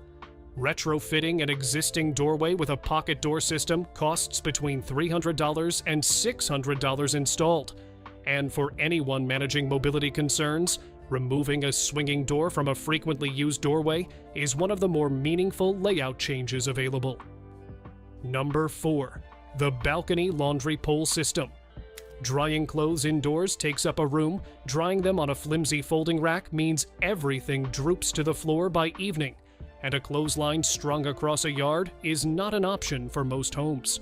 Japanese balconies and verandas commonly include a fixed horizontal pole system, mounted at a height that lets clothes hang fully extended without touching the ground, using simple hangers rather than clips or pins. No rack collapsing under the weight of a wet towel. No drying room taking over a corner of the bedroom for 2 days. A wall-mounted retractable pole costs under $40 and installs on any balcony, porch, or covered patio in under 30 minutes, holding significantly more laundry than a folding rack in the same footprint. Number 5. The wall folding ironing board. Setting up a standard ironing board, finding floor space for it, and then folding the whole thing back up and finding somewhere to store it takes longer than ironing the one shirt you actually needed to iron. Japanese homes commonly install a compact ironing board that folds flat directly against a wall or inside a closet door, dropping down into position in seconds and folding back flush when finished, taking up zero floor space at any point. No dragging a board out from behind the washing machine. No stubbing your toe on the folded board leaning in the hallway. A wall mount folding ironing board costs between $40 and $90 and installs with 4 screws, turning ironing from a 15-minute production into a 2-minute task. If you are finding value in this so far, go ahead and tap like. It tells YouTube you want more of Japan's clever everyday home solutions. And if you love discovering things you did not even know existed, hit subscribe so you do not miss the rest of this list. The next ones are even smarter. Number 6. Kakabutan duvet airing racks. A duvet or comforter that never gets aired out holds onto moisture and odor that washing alone does not fully remove, especially in a bedroom with limited airflow. Japanese households use a dedicated airing rack, either freestanding or balcony, mounted specifically for hanging duvets and comforters in direct sun and fresh air on a clear morning, separate from the smaller rack used for clothing. No heavy comforter that smells faintly stale no matter how often you wash the cover. No struggling to hang something that size over a regular chair. A heavy-duty airing rack rated for bedding costs under $50 and holds a full-size comforter without sagging, giving bedding the same fresh air treatment clothing already gets. Number 7. Under tatami storage compartments. Floor space in a small room is always in competition with storage needs, and most Western flooring offers nothing but the surface itself. Traditional Japanese rooms sometimes include tatami mats built with a recessed storage compartment underneath a section of the floor, accessed by lifting a hinged panel, turning otherwise wasted subfloor space into usable storage for seasonal items. No extra storage bin taking up closet space for things you only need twice a year. No climbing into the attic for the one box you actually need. Modern underfloor storage hatches, designed for the same purpose, are available for installation in homes with a raised floor or basement subfloor, recovering space that exists in nearly every home, but goes completely unused. Number 8. Electric shoe and boot dryers. Wet shoes and boots after a rainy day take all night to dry on their own, and they smell worse than they did before if you have to wear them again before they are fully dry. Japanese households commonly own a compact electric shoe dryer, a small unit with two stems that insert into each shoe and gently warm the interior, fully drying footwear in 2 to 3 hours instead of overnight, while also reducing the bacteria that causes odor.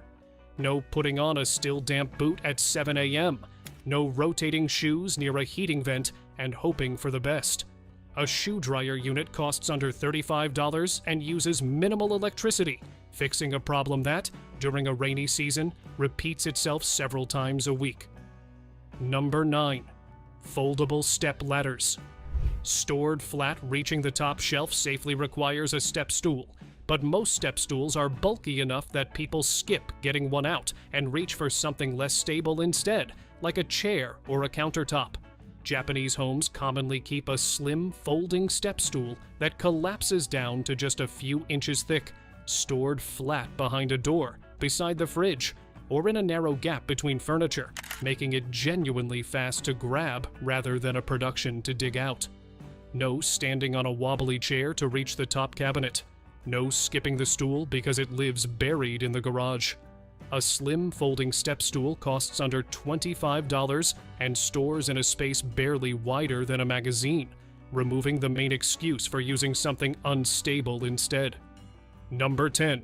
Built-in mail slot with sorting tray mail. Piles up the moment it enters the house, mixed together on a counter or table until it becomes its own small chore just to sort through. Japanese entryways frequently include a mail slot built directly into the front door or an adjacent wall, dropping mail into a small built-in tray or shelf positioned at the entry, separate from the rest of the house entirely. No mail mixed in with keys, mask, and grocery receipts on the kitchen counter. No forgetting about a bill because it got buried under a magazine. A wall-mounted mail organizer with a slot and sorting tray costs under $40 and keeps incoming. Mail contained to one spot near the door instead of spreading across the house. Number 11. Yukodan radiant floor. Heating forced air heating warms a room unevenly, blasting hot air near the vent while leaving the floor itself and your feet noticeably colder than the rest of the room all winter. Japanese homes increasingly use Yukodan, radiant heating built directly into the subfloor, warming the entire floor surface evenly from below. Heat rises naturally and consistently from the ground up rather than blowing in consistently from a single vent. No cold feet on a heated floor that is technically on. No hot blast near the vent, and a cold corner across the room. Electric radiant floor heating mats for retrofitting under existing flooring cost between $8 and $15 per square foot installed. And the even warmth underfoot makes a noticeable difference for anyone who spends time barefoot or in socks at home in winter. Number 12. Bedside motion. Sensor reading lights. Reaching for a lamp switch in a dark bedroom means fumbling along a nightstand, sometimes knocking over a glass of water in the process. Japanese bedrooms increasingly use small motion or touch-activated lights mounted directly on the headboard or nightstand edge, requiring only a wave of the hand or a light tap rather than a precise reach for a small switch in the dark. No knocking over a glass searching for a lamp switch at 2 a.m. No fully turning on an overhead light that wakes up the rest of the room. A touch or motion-activated bedside light costs under $20 and runs on battery or USB power, making the middle-of-the-night reach for light a one-motion task instead of a search. Number 13. Sliding mirror closet doors. A closet door and a full-length mirror are usually two separate things taking up two separate spaces when one of them could easily do both jobs. Japanese homes commonly use sliding closet doors with a built-in full-length mirror on the surface, combining storage access and a mirror into a single moving panel rather than two separate fixtures competing for wall space. No separate mirror leaning awkwardly in a corner. No closet door that does nothing but open and close. Mirrored sliding closet door panels cost between $150 and $300 per door installed, and the dual function means one less piece of furniture competing for space in a bedroom. Number 14. Low furniture design for fall safety. A low coffee table or low seating arrangement might look like a style choice, but it changes the entire risk profile of a room in a way most people never consider. Traditional Japanese living spaces are built around low furniture, floor seating, and low tables, meaning if someone loses their balance, the distance they fall and the height they catch themselves against is dramatically reduced compared to a room built around tall furniture with sharp corners at hip height. No falling against the sharp corner of a tall side table at exactly hip or head height. No high shelving that requires a reach and a stretch to access daily items. Lowering the height of frequently used furniture, even partially, measurably reduces both the likelihood and the severity of a fall inside a living space, and it costs nothing beyond rearranging what you already own. Number 15. Dedicated closet. Dehumidifier rods a closet packed with clothes and shoes traps. Humidity with nowhere to escape, leading to a musty smell and, in worse cases, mold growth on items stored against the back wall. Japanese homes commonly use a slim dehumidifier rod, hung directly inside a closet alongside the clothing, continuously pulling moisture out of the enclosed air without taking up any usable hanging space. No musty smell every time you open the closet door. No discovering mold on a coat you have not worn since last winter. A closet dehumidifier rod costs under $30, plugs into a standard outlet, and runs continuously with no maintenance beyond an occasional wipe down, solving a moisture problem most people only notice after the damage is already done. Number 16. Pull-out linen pantry drawers. A linen closet with stacked shelves means anything. Not on the front of a stack gets forgotten, and pulling out one sheet from the middle of a pile usually topples the rest. Japanese storage systems frequently use pull-out drawer units inside linen and pantry closets instead of fixed open shelves, letting you slide each drawer fully forward to see and access everything inside at once, rather than digging through a stack. No toppled pile of towels every time you need the one on the bottom. No forgetting you own a third set of sheets, because they live behind the other two. Pull-out drawer organizers for an existing closet cost between $30 and $80 per shelf and install without any permanent modification, turning a stack and dig closet into a slide and grab one. Number 17. Compact entryway intercom with camera. Answering the front door means walking all the way to it, sometimes for a delivery, a salesperson, or someone you would rather not deal with at all. Japanese homes commonly include a video intercom unit near the kitchen or living area, showing a live view of the entryway with a two-way speaker, letting you see and speak to whoever is at the door without walking there or opening it at all. No walking the full length of the house for someone you did not need to speak with. No opening the door before knowing who is actually there. A video intercom kit costs between $80 and $200 installed, and the ability to screen the door from any room in the house is a meaningful convenience and a meaningful safety feature at the same time. Number 18. Shoji paper room. Dividers for flexible space. A spare room used for one purpose, like a guest bedroom, sits unused the rest of the year because converting it back and forth feels like too much effort for an occasional need. Japanese homes use shoji or fusuma panels to divide a single larger room into two functional spaces, sliding open for a combined room during the day and closing to create a private separate space at night, all within minutes. No spare bedroom sitting empty 350 days a year, because converting it feels like a project. No losing the open feel of a living space just to accommodate occasional overnight guests. A track-mounted sliding panel divider costs between $200 and $500 depending on size, turning one underused room into two flexible ones without a wall ever being built. Number 19. The Genkin to living room temperature.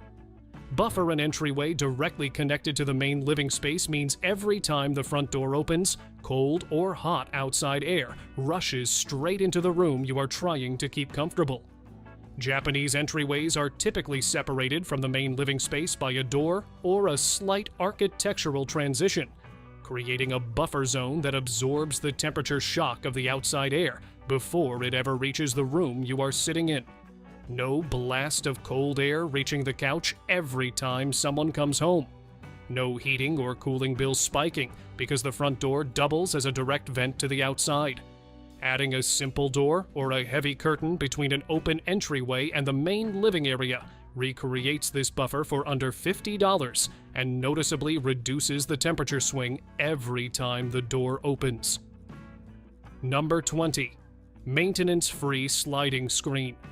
Tracked screen doors with wheels at the bottom collect dirt and debris in the track, eventually making the door stick, jump the track, or jam shut entirely after a few years.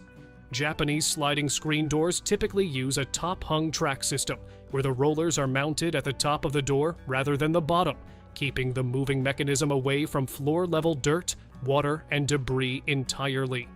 No screen door that jumps the track every summer. No scraping dried mud out of a bottom track with a screwdriver. Top-hung sliding door hardware kits are available from several hardware brands for under $120, and moving the mechanism out of the dirt at floor level is the single biggest reason these tracks need so little maintenance. Number 21. A wall-mounted fold-down desk. A home office or hobby desk takes up floor space all day, every day, including the 16 hours it is not actually being used. Japanese small space living frequently uses a wall-mounted desk that folds flat against the wall when not in use, dropping down into a full working surface in seconds and folding away just as fast when the room needs to be open again. No permanent desk eating up space in a small bedroom or hallway. No clutter building up on a surface that is in the way the rest of the time. A wall-mounted folding desk costs between $80 and $200 and installs with basic wall anchors, giving a room a full desk only when one is actually needed. Number 22. A separate summer living area. Approach a bedroom that bakes in direct summer sun all afternoon, stays uncomfortably warm well into the evening, even with the air conditioner running the whole time. Traditional Japanese homes often orient a secondary shaded room, frequently the room with the Ingawa veranda, as the primary living space during the hottest months, while sun-facing rooms are used more in the cooler season when their solar exposure is an advantage instead of a liability. No fighting the hottest room in the house with an air conditioner running constantly. No accepting that one room is simply unusable every July and August. Identifying which room in your own home gets the least direct afternoon sun and shifting daytime activity. There during peak summer heat costs nothing and reduces the load on whichever cooling system you do have running. Number 23. Zoned curtain rod. Indoor drying bars. A rainy week means laundry has nowhere to dry, piling up on chairs, doorknobs, and any flat surface available until the whole house looks cluttered. Japanese homes commonly install a retractable indoor drying bar mounted near a window or in a hallway specifically for rainy days, pulling out to hold a full load of laundry and pushing back flush against the ceiling or wall when not needed. No laundry draped over every chair in the house during a rainy week. No permanent drying racks standing in the corner of a room year-round. A retractable ceiling or wall-mounted drying bar costs under $60 and disappears completely when not in use, solving the rainy day laundry problem without sacrificing a single piece of floor space the rest of the time. Number 24. A dedicated seasonal storage rotation. Clothing, bedding, and seasonal items for every time of year stay in the same closet all year long, meaning the things you actually need right now are buried behind things you will not need for another 9 months. Japanese households commonly rotate storage twice a year, moving the previous season's items into compact underbed or top shelf storage and bringing the current season's items into easy, eye-level reach, keeping the everyday closet section lean and genuinely usable. No digging past 3 sweaters to find the t-shirt you actually want in July. No closet so full that finding anything takes longer than getting dressed. Flat underbed storage containers cost under $15 each, and a twice-a-year rotation done in under an hour keeps the closet you use every single day working for you instead of against you.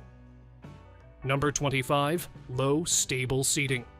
As the default living room choice, this is the one I saved for last because it quietly removes one of the most common reasons people fall inside their own living room. A soft, deep sofa with no firm armrest support requires real effort and real balance to stand up from, and a low side table with a sharp edge sits exactly at the height where a stumble turns into an injury rather than just a stumble.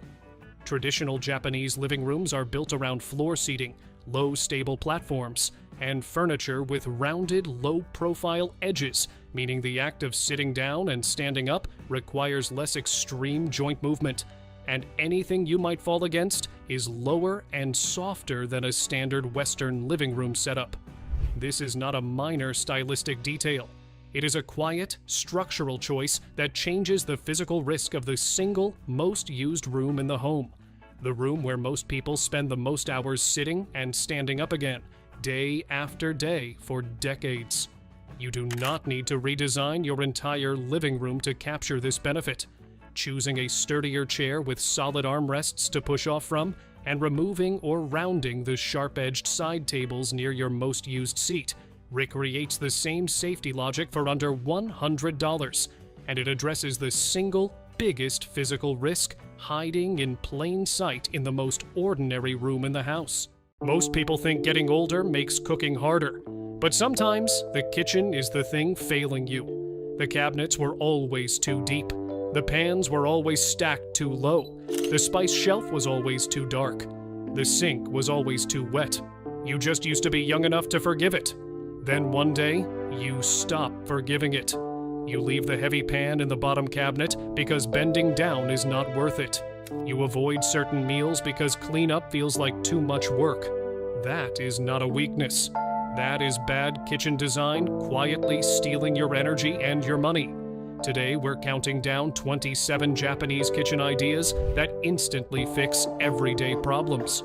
Watch until the end, because number 27 is one of the cheapest ideas on this list, but it can stop the kitchen from feeling like work before breakfast even starts. Number 1. Japanese pull-out lower shelves. A deep lower cabinet is where useful things go to disappear.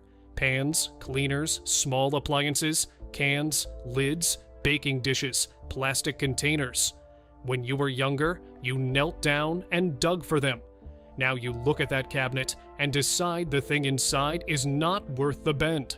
Then you buy the same thing again because the first one is hiding in the back.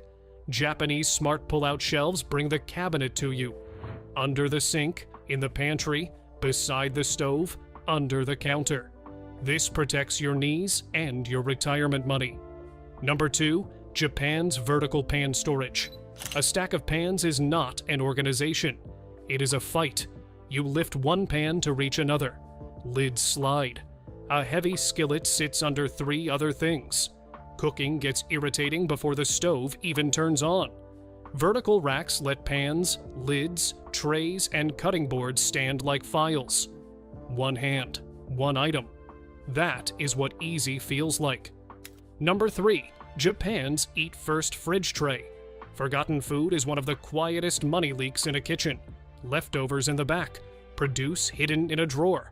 Half-open jars nobody remembers. Cooked food turning suspicious behind the milk. That is grocery money rotting in cold air.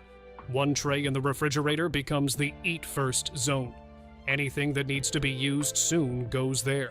No app, no complicated system, just one visible place that tells the truth.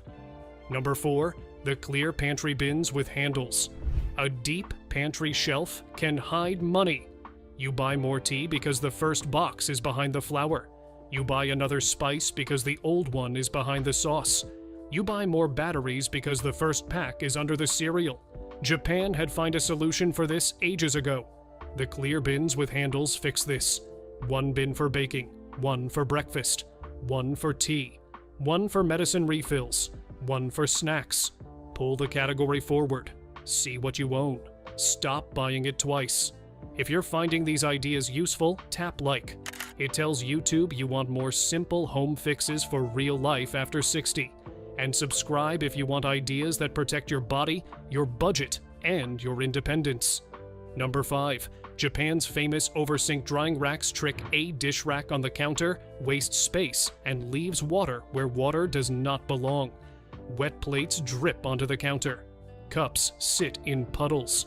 The towel underneath stays damp. Then the counter has to be wiped again. The Japanese never had to worry about things like these, because their oversint rack lets gravity do the work. Wash, set, drip, done. For older hands, that means fewer wet dishes carried across the counter and less wiping afterward. It makes the same kitchen feel bigger simply because the water finally has somewhere to go.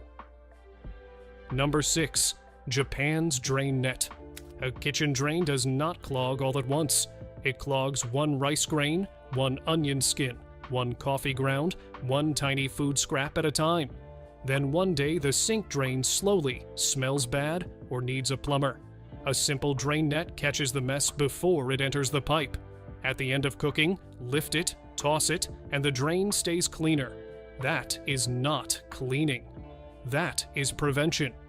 Number 7. Japan's sink scrap basket. When you cook, food scraps create extra steps. Peels, eggshells, tea leaves, onion skins, vegetable ends. If the trash can is across the kitchen, wet scraps drip on the floor and the whole routine gets messier. A small corner basket in the sink keeps scraps where the prep is happening. This is so simple yet useful. For someone over 60, fewer wet steps matter. The kitchen should not make you walk back and forth with dripping hands. Number 8. Japanese kitchen. Scissors tradition. A knife is not always the safest tool. Japanese kitchens use scissors for green onions, herbs, noodles, cooked meat, seaweed, packaging, and small food prep. Scissors reduce pressure, reduce cutting board mess, and help when hands are stiff. For older people, this can make cooking feel easier immediately. The point is not to replace knives. The point is to stop using a knife for jobs scissors do better. Number 9. Japanese sharp knife habit. A dull knife feels safer, but it is not. A dull knife makes you press harder, and when you press harder, the knife slips. A simple sharpener or a regular honing habit keeps the blade doing the work instead of your wrist. You do not need a $300 chef's knife. You need a knife that cuts a tomato without crushing it. That one habit protects fingers, wrists, and confidence. Number 10. Japan's lightweight daily cookware. Heavy cookware looks impressive until you stop wanting to lift it. A cast iron skillet may be beautiful sitting at the bottom of the cabinet, but if it is too heavy to lift without thinking, it is not helping dinner. Keep the pan you actually use every day at waist height. Choose something lighter for daily meals. Store the heavy, special pan somewhere safe, not buried under everything else. After 60, the best pan is the one you can lift without thinking about it. Number 11. Japan's sliding appliance shelf. Steam from rice cookers, coffee makers, pressure cookers, and air fryers rises straight into cabinets. Over time, that moisture damages the wood and makes the kitchen harder to clean. But Japanese inventions have got your back. A simple sliding appliance shelf lets the machine pull forward while it runs, then slide back when finished. It also keeps heavy appliances at a usable height. You should not have to lift a pressure cooker off the floor of a cabinet just to make dinner. Number 12. Japan's appliance parking zone. Small appliances become expensive clutter when they are hard to use. The blender is in one cabinet. The toaster is behind the bowls. The mixer is too heavy. The air fryer is in the garage. Then people stop using what they already bought. An appliance parking zone keeps the most used machines visible and reachable. Not everything, just the ones you actually use. A tool you cannot reach is almost the same as not owning it. Number 13. A Japanese no-bend trash zone. Trash belongs where trash is created. If the trash can is too far away, cooking creates drips, scraps, and little piles on the counter. A small, lined prep bin near the cutting area fixes this. Peels, packaging, wrappers, labels, eggshells, and food scraps go into one place while you work. Then, one trip empties it. This saves steps and keeps the floor cleaner. Number 14. Japan's spoon and lid rest. Cooking creates tiny messes. A wet lid on the counter, a sauce spoon on the stove, a dripping ladle beside the pot, condensation everywhere. A small spoon and lid rest contains all of that in one washable tray.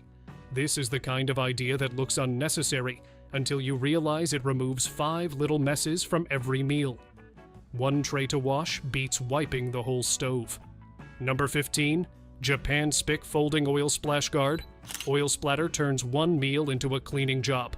The stove, the wall, the counter, the floor, and sometimes your hand all pay for it. A folding splash guard stands around the pan and catches the oil before it spreads. This is not fancy. It is simply making the mess smaller before it happens. For older people, less scrubbing after dinner matters. Number 16. Japan's replaceable range hood filters. Grease climbs. It sticks to the range hood, the fan cover, the cabinets, and the wall behind the stove. Then, years later, cleaning it feels impossible. A replaceable filter catches grease before it becomes part of the kitchen. This is a prevention idea. Protect the hard-to-clean part with something cheap and easy to swap out. That is how a kitchen stays manageable. Number 17. Color-coded cloths. One cloth cannot be the dishcloth, the counter cloth, the floor cloth, and the mystery cloth. That is how kitchens start feeling slightly dirty, even right after cleaning. Use different colors for different jobs. One for dishes, one for counters, one for spills, one for floors. This helps everyone in the house know what belongs where. Visual systems beat memory systems, especially when people are tired. Number 18. A towel rail that actually dries. A wet towel left on the counter becomes a smell. A towel over the oven handle falls. A towel under the sink gets forgotten. A towel bunched near the faucet never dries. A small rail near the sink gives the towel air on both sides and keeps the counter clear. The towel stays where your hand needs it, but not where water can ruin it. That is the difference between a kitchen tool and a wet rag. Number 19. Magnetic side storage. The side of the refrigerator is wasted space in most homes, but it can hold a paper towel rack, a timer, measuring spoons, foil, wrap, small baskets, or a grocery list. For small kitchens, this matters. For older people, it matters even more. Daily items should live where the hand can reach them, not in a drawer you have to bend into. Number 20. Large print labels. Tiny labels are just decoration. A useful label can be read at a glance without hunting for glasses. Large print labels on bins, spices, freezer shelves, medicine refills, baking items, and leftovers make the kitchen easier for everyone. This is not childish. This is the kitchen helping your future self. The best label saves time, money, and frustration. Number 21. A freezer inventory sheet. The freezer is where good food goes to be forgotten. Chicken buried under vegetables, soup behind ice packs, bread no one remembers. Meat bought twice because the first package is frozen solid in the back. A simple inventory sheet on the freezer door fixes this. Write what goes in, cross off what comes out. No app needed. On a fixed income, the freezer should protect your money, not hide it. Number 22. Smaller plates and bowls at waist height. Heavy dishes stored up high are a bad idea. So are daily plates stored down low. The dishes you use every day should live between waist and shoulder height, not above your head, not near the floor. If the plates are heavy, keep fewer of them in the daily stack. Store the extras elsewhere. You do not need 12 plates in the easiest spot if only 2 people live in the house. The best storage follows the body, not the cabinet plan. Number 23. Anti-slip trays. Carrying 3 loose items across the kitchen is asking for trouble. A cup, a bowl, a plate, a bottle. One small slip, and the whole trip becomes a mess. An anti-slip tray turns several items into one stable surface. For shaky hands, arthritis, or a weak grip, this helps immediately. It also cuts down on trips. One tray, one move, less risk. Number 24. A sitting prep station. Not every kitchen job needs to be done standing. Peeling potatoes, sorting beans, cutting herbs, making sandwiches, sorting medicine, writing the grocery list. A stool or a small table lets that prep happen while seated. This matters because standing fatigue is real after 60. If sitting lets someone keep cooking longer, then sitting is not laziness. It is strategy. Number 25. A hot drink station. Morning comfort should not require searching 3 cabinets. Tea, coffee, cups, sweetener, a medicine cup, spoons, and hot water supplies should all live together. A Japanese small hot drink station makes mornings easier and evenings calmer. For older people, routines matter. A good routine should be easy to start, even before the body is fully awake. Number 26. A 1-minute sink reset. The kitchen often fails at the sink. Food scraps sit, the sponge stays wet, the faucet base gets slimy, the towel is damp, the drain smells. Japanese people have never faced it. They have practicing a 1-minute sink reset since decades as it fixes tomorrow before it starts. Clear the scraps, rinse the drain, wipe the faucet base, hang the towel. Let the sponge dry, not deep cleaning. Prevention. Number 27. The tomorrow tray. Before bed, put tomorrow's first kitchen items in one tray. Coffee cup, medicine, breakfast bowl, oatmeal packet, tea bag, vitamins, grocery note, anything you need first. This is not about being perfect. It is about making the morning easier before the morning arrives. After 60, the best kitchen is not the biggest kitchen. It is the kitchen that remembers what you need before you have to search for it. And that is the real lesson behind all 27 ideas. A kitchen should not make you prove you are still young. It should not make you kneel for pans, climb for plates, search for spices, carry wet dishes, or throw away food you already paid for. These ideas work because they remove the little daily taxes. The tax on your back, the tax on your wrists, the tax on your patience, the tax on your grocery bill, a tray, a rack, a bin, a label, a shelf that slides towards you, a place for the food that needs to be eaten first. That is not luxury. That is a kitchen finally learning how to take care of the person who spent decades cooking inside it. Number 12. The grill hiding inside your stove.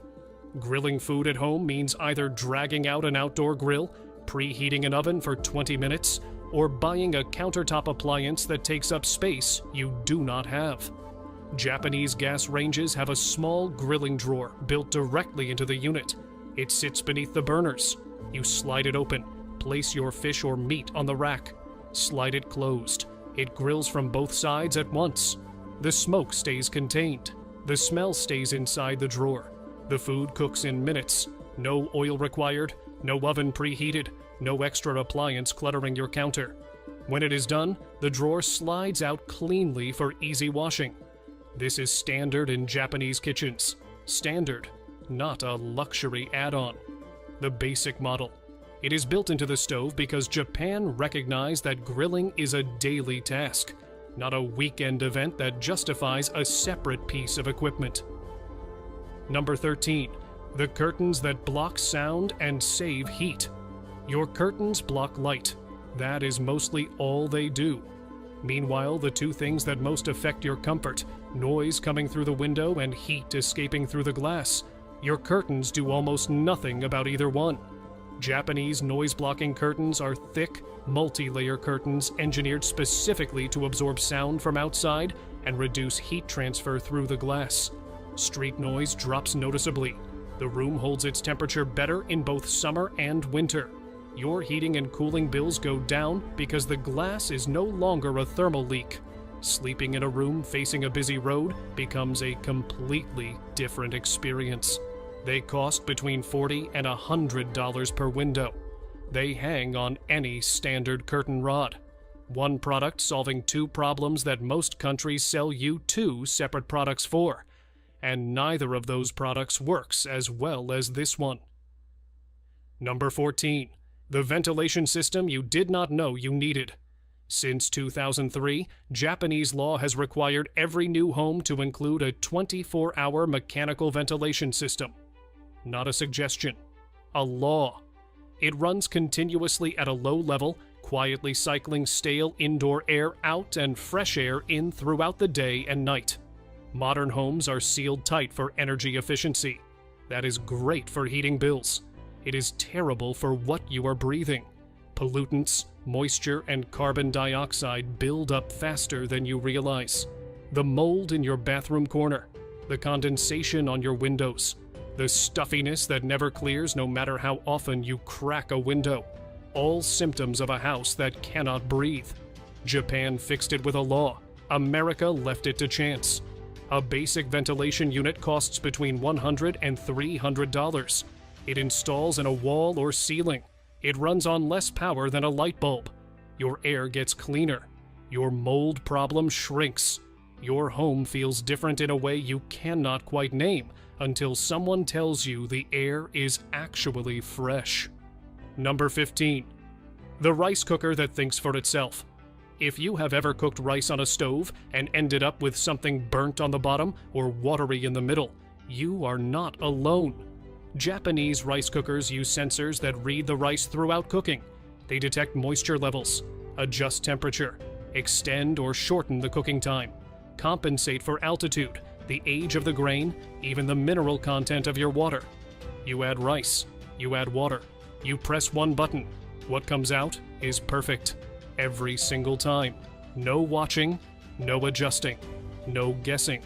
A good Japanese rice cooker costs between $100 and $300. It lasts 15 to 20 years. It replaces a skill most people never fully develop and produces a result most people never achieve on a stove. Japan treats rice the way France treats wine, as something that deserves serious attention and should never be left to chance. Number 16. The covers that replaced your cling wrap forever. You buy a box of cling wrap. You tear off a piece. It sticks to itself. It does not stick to the bowl. You tear off another piece. It works this time. You throw both pieces away after one use. Japanese silicone food covers stretch over any bowl, plate, pot, or cut fruit. They grip the rim and seal tight. No clips, no elastic, no waste. Dishwasher safe, microwave safe, freezer safe, reusable for years. They cost between $8 and $15 for a set of 6 sizes. Your cling wrap costs $6 a box and lasts maybe 3 weeks. Over 5 years, the silicone covers save you over $150, and you never fight with cling wrap again. Number 17. The stain remover that makes bleach look broken. You have a stained white shirt in your closet right now. You tried bleach. You tried the spray. You tried the hot water trick. The stain is still there. Japanese enzyme stain removers use concentrated formulas that target stains at a molecular level. Protease handles proteins. Lipase targets grease. Amylase breaks carbohydrates. You apply a few drops directly to the stain. You wash normally. One cycle. The stain is gone. Stains that have been washed and dried, stains you considered permanent, respond to Japanese stain removers as if they were fresh. A bottle costs between $8 and $12. It lasts months because the formula is so concentrated you use almost nothing per load. It works in cold water. Your energy bill drops because you stop running hot cycles trying to fight stains that your current products cannot handle. Japan treated laundry chemistry as a precision problem. America treated it as a shelf space problem. And your closet has the evidence. Number 18. The lunchbox that heats itself. You pack a lunch. By noon, the hot food is cold. The cold food is warm. The whole thing tastes like a compromise. Japanese self-heating bento boxes have a chemical heating element built into the base. You pull a string. A reaction generates heat. Within 5 minutes, your meal is steaming hot. No microwave, no electricity, no outlet, no planning. You get a hot meal on a road trip, at a job site, in a hospital waiting room, anywhere. The boxes cost between $10 and $20 for a pack. Disposable, self-contained, safe. And for anyone who spends $12 a day buying lunch because the alternative is eating something cold from a bag, this changes the math entirely. Yes, everyone already in ordinary Japanese homes. Some for decades, some for centuries. Not one of them requires a contractor. Not one of them requires permission. Not one of them costs more than a few $100s. Most cost less than the monthly bill they replace. The kotatsu ships flat. The washlet installs in 20 minutes. The ceiling pole takes 2 screws. The silicone covers fit in a kitchen drawer. The hydrogen peroxide is already in your medicine cabinet. And every single one of them has been available. Panasonic's deodorizing hanger. Nanoscale particles for your suit. This one sounds almost mundane until you understand the engineering underneath it. Panasonic's deodorizing clothes hanger uses what the company calls Nano-EX technology. Nano-sized atomized water particles, each one 1/1000th of a meter in scale, generated from humidity in the surrounding air. These particles penetrate fabric at the molecular level and break down odor-causing compounds on contact. The hanger doesn't mask smell. It doesn't use chemicals or fragrance. It uses physics to dismantle odor molecules in clothing that can't easily be washed. Suits, cashmere, leather, and does it quietly on a clothes rack over a 5 to 7 hour cycle. The same underlying Nano-EX technology appears in Panasonic air purifiers, hair dryers, and HVAC systems across Japan. They built a deodorizing hanger as a consumer product because the technology was small enough and the application was obvious. That's the casual frequency with which Japan applies nanotechnology to everyday objects. The Capsule Hotel. They solved sleep like an engineering problem. Architect Kisho Kurokawa designed the first capsule hotel in Osaka in 1979, drawing on the modular, interchangeable unit philosophy of his metabolism architectural movement. The concept: each sleeping unit would be exactly what was needed for sleep, nothing more, nothing less, manufactured to precision and stacked like components in a machine. The original capsule in Osaka provided each guest with a molded fiberglass pod containing a mattress, lighting controls, ventilation, a small television, and an alarm. The dimensions were calibrated for function, not comfort in the traditional sense. This was comfort engineered rather than comfort approximated. What the capsule hotel solved was a specific problem unique to Japan's urban density: the business traveler or commuter who missed the last train and needed safe, clean, affordable sleep within walking distance of a major station. It solved it completely. The underground flood tunnel. Tokyo built a cathedral below the city. The metropolitan area, outer underground discharge channel, known locally as the Gaikaku Husuiro, is the world's largest underground floodwater management facility, and photographs of its interior look like concept art for a dystopian film. Located in Kasukabe, north of Tokyo, it consists of 5 concrete silos 65 meters deep, each wide enough to contain the Statue of Liberty standing upright, connected by nearly 7 kilometers of tunnel 6 meters in diameter. When rivers in the greater Tokyo area rise dangerously during typhoon season or heavy rainfall, floodwater is diverted into the silos, travels through the tunnels, collects in the cistern, and is pumped out into the Edogawa River at a rate of 200 tons per second. The facility is open for public tours. People walk the cistern's pillared hall in small groups, beneath a ceiling that is the floor of a suburb, next to the machinery that quietly keeps millions of people from watching their homes fill with water. The Luge earthquake-resistant building. Tech, floating on shock absorbers. Japan sits on 4 tectonic plates simultaneously. The country experiences approximately 1,500 earthquakes per year that humans can feel, and many more they cannot. This has produced the most sophisticated seismic engineering culture on Earth. The most advanced contemporary system is seismic isolation, the physical separation of a building's structure from the ground beneath it. Large rubber bearings and lead dampers are installed at the building's base, decoupling the structure from the Earth's motion. When the ground shakes, the building does not move with it. The isolation system absorbs and dissipates the energy. Buildings using this technology in major earthquakes have moved less than 10 centimeters, while surrounding buildings moved by meters. Hospitals have remained operational during events that leveled structures built to conventional standards. Schools have continued running. A Japanese startup has recently developed a sprayable earthquake-resistant coating that reinforces existing structures without full retrofitting, allowing older buildings to benefit from seismic protection without demolition. Japan keeps solving this problem from new angles because it cannot afford to stop solving it. The asteroid sample. Return: Japan went to space and brought something back. In 2010, the JAXA spacecraft Hayabusa became the first mission in history to land on an asteroid, collect surface material, and return it to Earth. The asteroid was Itokawa. The spacecraft had already survived a fuel leak, a communications blackout, and a failed first collection attempt.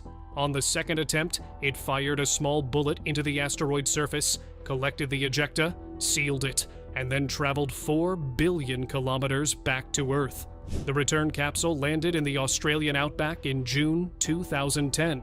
It contained approximately 1,500 particles of asteroid material, the first extraterrestrial solid samples collected from a known body beyond the moon. In 2020, Hayabusa 2 improved on every element of that mission. It landed on a different asteroid, Ryugu.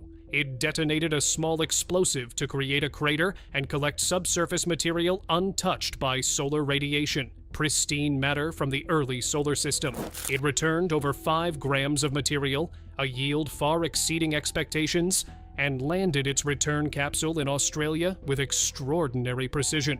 Those samples are currently being analyzed by researchers worldwide. They contain organic molecules and water-bearing minerals from the formation of the solar system 4.5 billion years ago. Japan went out and got pieces of how everything began. The bulletproof fiber thinner than a human hair. Xylon, Toyobo Company, a Japanese textile company, developed Xylon, formerly polyp-phenylene 2,6-benzobisoxazole, or PBO fiber, which has a tensile strength roughly 1.6 times greater than Kevlar, and a stiffness comparison that puts it among the strongest human-made fibers on Earth. A single thread of Xylon, thinner than a human hair, can bear a load that would seem impossible given its diameter. The material is used in body armor, aerospace components, motorsport safety equipment, the tethers of deep-sea research equipment, and the cords of suspension bridges. Japan developed a near-indestructible fiber, and its applications run from bulletproof vests to concert hall acoustics. The same material protecting people from bullets is woven into the frames of sport equipment for people who are not being shot at. Holographic displays. The University of Tokyo made free space holograms. Researchers at the University of Tokyo have developed holographic display technology that produces full-color, 3-dimensional images viewable without glasses or headsets, floating in open air with genuine parallax, meaning the image looks different from different viewing angles the way a real object would. The technology uses optimized diffraction calculations applied to ordinary display hardware, including methods adaptable to smartphones to create computer-generated holograms that produce the perception of depth and volume without any intermediary device between the image and the viewer's eyes. In 2024, the team published work on full-color methods that made consumer-grade holographic rendering significantly more accessible. The timeline to a holographic display you could own and use in an ordinary room shortened noticeably with that paper. The dream most people have of a device projecting images into empty space that look physically present is not science fiction in Japan. It is a research paper with a university affiliation and a publication date. Rapidus. Building the chip that doesn't exist yet. Rapidus is a Japanese semiconductor company backed by the government and major corporations, including Toyota, Sony, and NTT, with one specific mandate: manufacture 2-nanometer microchips, the most advanced semiconductor node currently in development anywhere on Earth, domestically in Japan. 2-nanometer chips don't exist in commercial production anywhere yet. TSMC in Taiwan is working on it, Samsung in South Korea is working on it, and now Rapidus in Hokkaido is working on it at a brand new fabrication facility that began testing operations in April 2025. The chips are intended for AI computing, autonomous vehicles, and next-generation communications. The node is so small that the transistors on the chip are measured in atoms. Manufacturing them requires tolerances that push against the physical limits of what matter allows. Japan lost its semiconductor dominance in the 1990s. Rapidus is the explicit, government-backed attempt to reclaim a position at the frontier of the technology that everything else runs on. They are not trying to catch up. They are trying to build what doesn't exist yet, alongside everyone else, trying to do the same thing. The optical fiber internet speed record. Japan sent data at 402 terabits per second.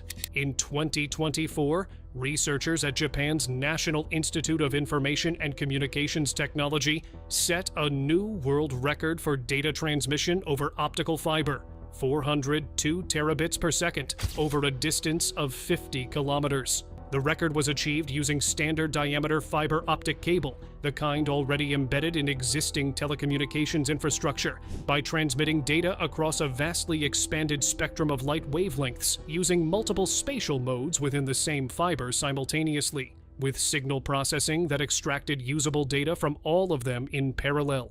The practical implication isn't just speed. It means the physical cables already in the ground could potentially carry exponentially more data than they currently carry, without replacement. The internet's capacity isn't limited by the glass. It's limited by what you can do with the light passing through it. Japan looked at that light and found more of it: rental family services. Japan will hire you: a husband, a parent, or a friend. Companies like Family Romance employ trained actors available for hire as family members, romantic partners, work colleagues, or friends. You can rent a husband for a family dinner, a father to walk you down the aisle at your wedding, a friend to attend your birthday party so it doesn't look empty, a mother to meet your actual partner's parents when your real mother is no longer alive. They maintain the role for the duration of the engagement. Regular clients have sustained ongoing relationships for years. The clients are not on the fringes of society.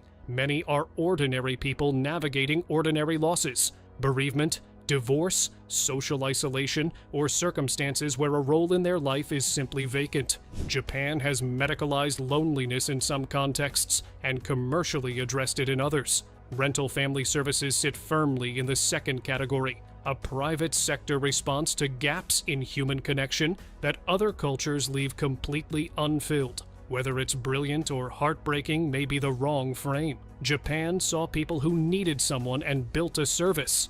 It is both things at once. Head Spa Arch, the hair washing system that redesigned the salon chair. The standard salon shampoo experience requires you to tilt your head backward over a basin, hold it at an uncomfortable angle for the wash, and hope your neck forgives you afterward. Japanese salons developed the Head Spa Arch, a contoured padded support system that cradles the neck and head at an ergonomically neutral angle above a recessed basin. The client reclines fully rather than craning. The weight of the head is completely supported. The wash can continue for an extended period without any physical discomfort, transforming what should be a therapeutic experience into one that actually is. Japanese hair salons have developed scalp treatment as a standalone premium wellness category, separate from a standard shampoo, involving specific products, targeted pressure techniques, and sessions measured in 20-minute increments.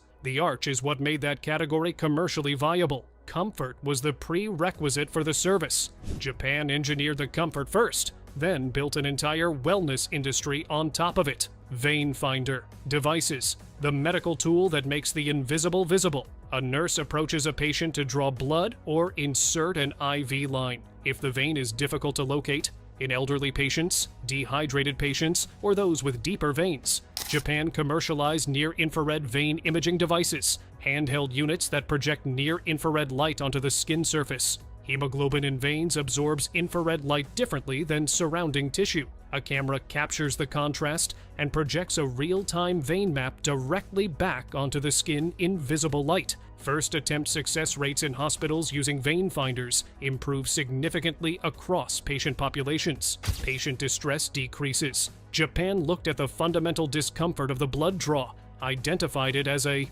visibility problem, and made the invisible visible. That is the entire solution. Vertical car parking towers. The garage that stores cars in the sky in Tokyo and Osaka, where land costs are among the highest on Earth. Multi-story automated parking towers operate on a simple mechanical principle. You drive your car onto a ground-level platform, exit the vehicle, and the tower takes it. To retrieve your car, you insert your ticket. The tower locates your car's bay. You never enter the structure. You never navigate a ramp. The car is delivered to you. The towers solve a geometry problem that most cities address by sprawling outward. More land, more surface parking. Japan, where surface land is both scarce and extraordinarily expensive, solved it by going vertical. The same footprint that parks a single surface-level car parks 30 or 40 in a tower. The machine does the navigating. The driver stands outside and waits. Library book. Sanitizing machines, cleaning what everyone has touched. Public library books pass through many hands. Borrowed, returned, placed on floors, read on public transit, handled during meals. The pages accumulate particulate matter, bacteria, and general contamination that a standard return process does nothing to address. Most library systems have decided this is simply the nature of a shared collection. Japanese public libraries installed book sanitizing machines at return desks. A returned book is placed in the machine. Ultraviolet light, directed at the pages as they are rapidly aerated, sanitizes the interior surfaces in under 30 seconds. The book returns to the shelf in a demonstrably cleaner condition than it arrived in. The device takes 30 seconds. It addresses a hygiene reality that is present in every lending library on Earth and acknowledged by almost none of them. Japan decided it wasn't unavoidable, which it isn't, as it turns out. It just took a machine and the decision to build one. Mimikaki, Japan's professional ear cleaning parlors. In Japan, there are businesses whose entire service is ear cleaning. You arrive, recline on a treatment bench, rest your head on the practitioner's lap, and have your ears professionally cleaned over a 20 to 40 minute session using specialized tool. This is not a medical procedure. It is a relaxation and grooming service. The practitioner is trained in technique that has centuries of history in Japanese domestic culture as an intimate act of care. Parents cleaning children's ears, partners caring for each other. The commercial parlor formalizes that intimacy as a wellness transaction. The Mimikaki parlor operates in the same cultural register as a high-end nail salon or a traditional barber.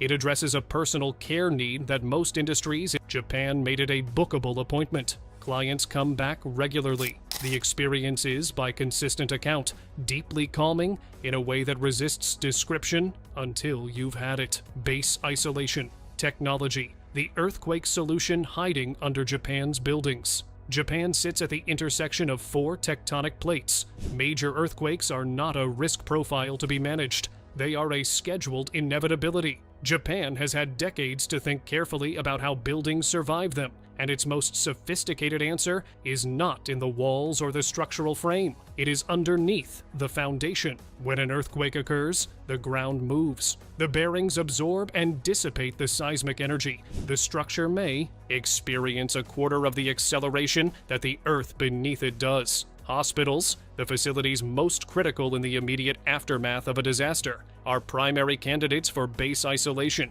because they must remain operational the moment the shaking stops. The safety is underneath the building. Most people standing in one have no idea it's there. Underground automated bicycle parking. The machine that swallows your bike. In Japan's major cities, a cylindrical entry point sits flush with the pavement. You wheel your bicycle up, slot the front wheel into a guide rail, press a card to a sensor, and step back. The machine takes the bike. In under 13 seconds, it descends into an underground automated carousel and disappears. To retrieve it, you tap your card. Was designed to eliminate the surface congestion of Japan's bicycle-heavy commuting culture. Rather than racks consuming pavement, the storage is entirely underground. The footprint at street level is 1 meter of concrete. The capacity below is a small car park's worth of bicycles. Most cities with bicycle congestion are building wider racks. Japan buried the problem, automated the retrieval, and returned the pavement to pedestrians. Bottom-fill beer machines, the glass that fills itself from below. At certain Japanese bars, a glass of beer is placed on a pressurized dispenser platform. Beer enters through a valve at the base of the glass, pushed upward from below rather than poured from above. As it rises, foam forms naturally at the top where it belongs, and the glass is lifted fully poured when complete. The base valve self-sealing on removal. The bottom upfill eliminates the primary source of overfoaming, the turbulence created when beer falls into a glass from height. The result is a consistently higher liquid-to-foam ratio. Japan, a country with genuine standards for how beer arrives at the table, applied engineering to the moment of the pour itself. The glass fills from the bottom. The physics are simply better. The beer is better because the physics are. Heated roads that melt their own snow. In Niigata Prefecture, one of the snowiest inhabited regions on Earth, roads do not need plowing or salting. They melt their own snow, well above freezing. When it circulates through pipes beneath the asphalt, the surface stays just warm enough that falling snow melts on contact. No fleet of plow vehicles, no road salt corroding infrastructure and contaminating waterways, no overnight crews. The road manages winter itself, passively, using water already beneath the ground. Japan looked at one of cold climate infrastructure's most disruptive seasonal problems and found the solution sitting directly under the ground. It needed only pipes to get there. Luggage forwarding. The country where you never carry your own bags. Japan operates a nationwide luggage forwarding network called Takyuben, typically under $15 per bag. Your luggage arrives at your next hotel before you do, sometimes the same day, reliably by the following morning. Primarily Yamato Transport, whose yellow cat logo has become as familiar in Japan as a postal symbol. What Takyuben does for travel in Japan is remove the physical burden of luggage from the experience entirely. Your belongings are waiting when you arrive. Japan solved the fundamental friction of multi-destination travel, the bag you carry everywhere, not by making it smaller or lighter, but by removing the requirement to carry it at all. Orange juice served inside a real orange. At fruit stalls and fresh juice stands across Japan, particularly in markets and tourist precincts. Orange juice arrives not in a cup or a glass, but inside a fresh orange. The top is cut away, a small juicing mechanism is inserted directly into the fruit, and a straw follows. You drink the juice from the orange that produced it. The fruit is simultaneously the source and the container. The orange rind holds the juice naturally cold. The presentation stops people mid-step.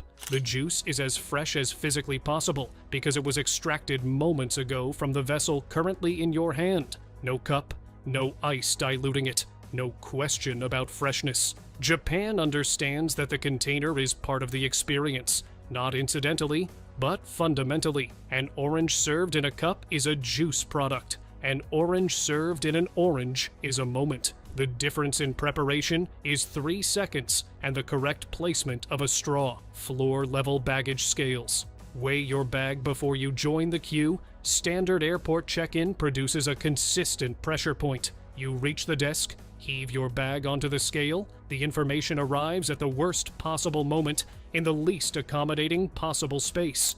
Japanese airports and hotel check-in services install floor-level scales in baggage zones, hotel lobbies, and pre-check-in areas. The scale sits flush with the floor. You roll your bag directly onto it without lifting. The weight displays. You know, before you reach the desk, before the queue, before the pressure, whether you have a problem, and you have space and time to solve it. The floor-level scale changes when you receive information, not what the information is. Receiving it earlier changes everything about how you respond. Japan thinks carefully about where in a process information is most useful and engineers the delivery point around that rather than around operational convenience. Ventilated indoor smoking rooms, engineering around a conflict. The standard policy debate around indoor smoking arrives at two positions: permit it or prohibit it. Japan, which has both a historically high smoking rate and a hospitality culture where outright prohibition in some contexts is socially complex, engineered a third option: designated indoor smoking rooms, installed in airports, office buildings, shopping centers, and transit facilities, are sealed, negatively pressured environments with high-capacity air filtration. The rooms do not represent a compromise in the sense of satisfying neither party. They satisfy both parties functionally. The engineering absorbs the conflict between two incompatible preferences and makes them spatially compatible. Japan applies this principle consistently, that two apparently opposing needs can both be met if the engineering is sufficient to problems other cultures resolve simply by choosing one side and accepting the resentment. Regional Kit Kat flavors. A chocolate bar reimagined as a souvenir system. Japan produces over 300 regional and limited edition Kit Kat varieties, many exclusive to specific prefectures and sold only through local shops and train station kiosks. Shizuoka gets wasabi. Hokkaido gets melon and cream cheese. Kyoto gets matcha. Okinawa gets purple sweet potato. The name Kit Kat in Japanese sounds close to Kito Katsu. You will surely win, making it a culturally embedded gift for students before examinations. Nestlé Japan developed this system in collaboration with regional governments and local ingredient suppliers, transforming a standardized global product into a hyper-local collectible that functions simultaneously as a gift, a souvenir, and a regional cultural artifact. Japan took a globally commoditized confectionery format and made it express local specificity so precisely that people travel to find the right flavor. That is not a marketing campaign. That is a fundamental redesign of what a chocolate bar can be. Gachapon, the art form, hiding inside a vending machine. Gachapon, the Japanese capsule toy vending machine, operates on a mechanism anyone can understand. Insert a coin, turn a handle, receive a plastic capsule containing a miniature object from a numbered series. That is the surface. What Japan built underneath it is something else entirely. Japanese gachapon manufacturers, Bandai, Kyoto, Takara Tomy Arts, produce capsule series with the material and design quality of display collectibles. Anatomically detailed marine biology sets. The format became a vehicle for serious design entirely because Japan decided that the low price point, the randomness of outcome, and the miniature scale were interesting constraints rather than limiting ones. What do you make when it must be beautiful, fit in a capsule, and cost under $5? Japan has answered that question tens of thousands of times. A significant proportion of the answers are extraordinary. Micro apartments with smart space design. When constraint becomes precision. Tokyo's housing market has produced apartments smaller than most Western walk-in wardrobes, units of 15 to 25 square meters, designed and finished with a specificity of purpose that larger apartments almost never achieve. Every wall is a decision. Every surface carries a function. Storage is built into structural elements. Beds fold into walls. Fixtures are scaled precisely to the space, not adapted from standard sizes that assume more room. The micro apartment is the physical expression of a design principle. Constraint produces precision. When you cannot add square meters, you must account for every centimeter you have. The result is that a well-designed Japanese micro apartment often feels more functional than a Western apartment twice its size. The design concepts that emerge from extreme space constraint, multifunction furniture, vertical storage, modular organization are among the most transferable ideas in contemporary residential design. Japan produces them out of necessity. The rest of the world borrows them because they work regardless of floor area. Connecting calendar stamps. Physical planning completely rethought. Japanese stationery culture has produced thousands of planning tools, but the connecting calendar stamp set occupies its own category. A series of self-inking stamps produce individual date components, day blocks, month headers, time grids that align and interlock on paper to build a custom calendar or planning layout entirely from stamp impressions. No printed planner, no rigid template, Weekly grids assume a certain scale of work. Monthly layouts assume a certain type of schedule. The stamp set lets the user construct the planning architecture from scratch, at whatever scale and in whatever format the moment requires. The connecting stamp is evidence that this extends even to the structure of planning itself, not just what tools are used within a plan, but what shape the plan's container should take. Squeezable ice cream pouches, eating without managing traditional ice cream delivery, the cone, the cup, the bar, shares one structural problem. As the ice cream melts, the experience deteriorates. The cone softens. The bar drips. The cup requires a spoon.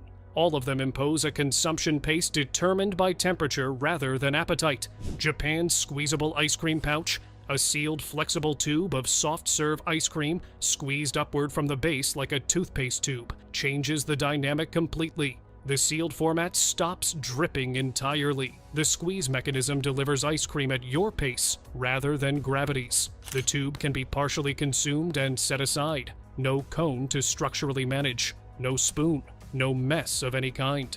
Children work out the format in seconds. Adults encountering it for the first time tend to pause mid-squeeze and think about why this isn't the default format everywhere. The tube doesn't change the flavor. It makes the experience function the way it always should have functioned. Japan has a specific habit of noticing when something almost works and correcting the part that doesn't. Platform screen doors. The wall that made train. Platform safe. In most metro systems around the world, the platform edge is an unguarded drop to live electrified rails. A stumble, an accidental push, or a moment of inattention is all that separates a passenger from a potentially fatal fall. Painted lines mark safe distances.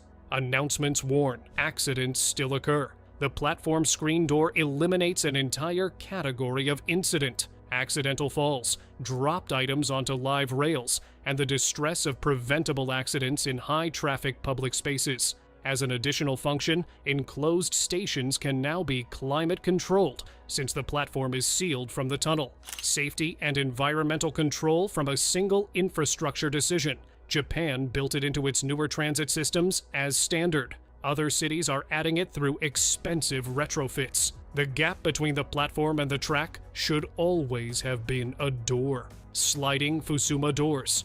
The wall that knows when to disappear. The traditional Japanese interior uses Fusuma, sliding panel doors of wood and layered paper that divide interior spaces. Unlike a hinged door, the Fusuma requires no swing arc, consumes no floor space when open, and can be removed entirely to merge two rooms into one. A space designed around Fusuma panels functions as two distinct rooms or a single large one within the same footprint, the transition taking seconds. This concept, that a wall should be a door when a door is needed and absent when a wall isn't, is the foundational logic behind every modern open-plan interior, every sliding room divider, and every flexible workspace partition in contemporary architecture. The Fusuma preceded all of them by centuries. The insight that Japan arrived at early and lived in so long, it forgot it was remarkable. The wall's job is to divide space when division is useful, and to vanish when it isn't.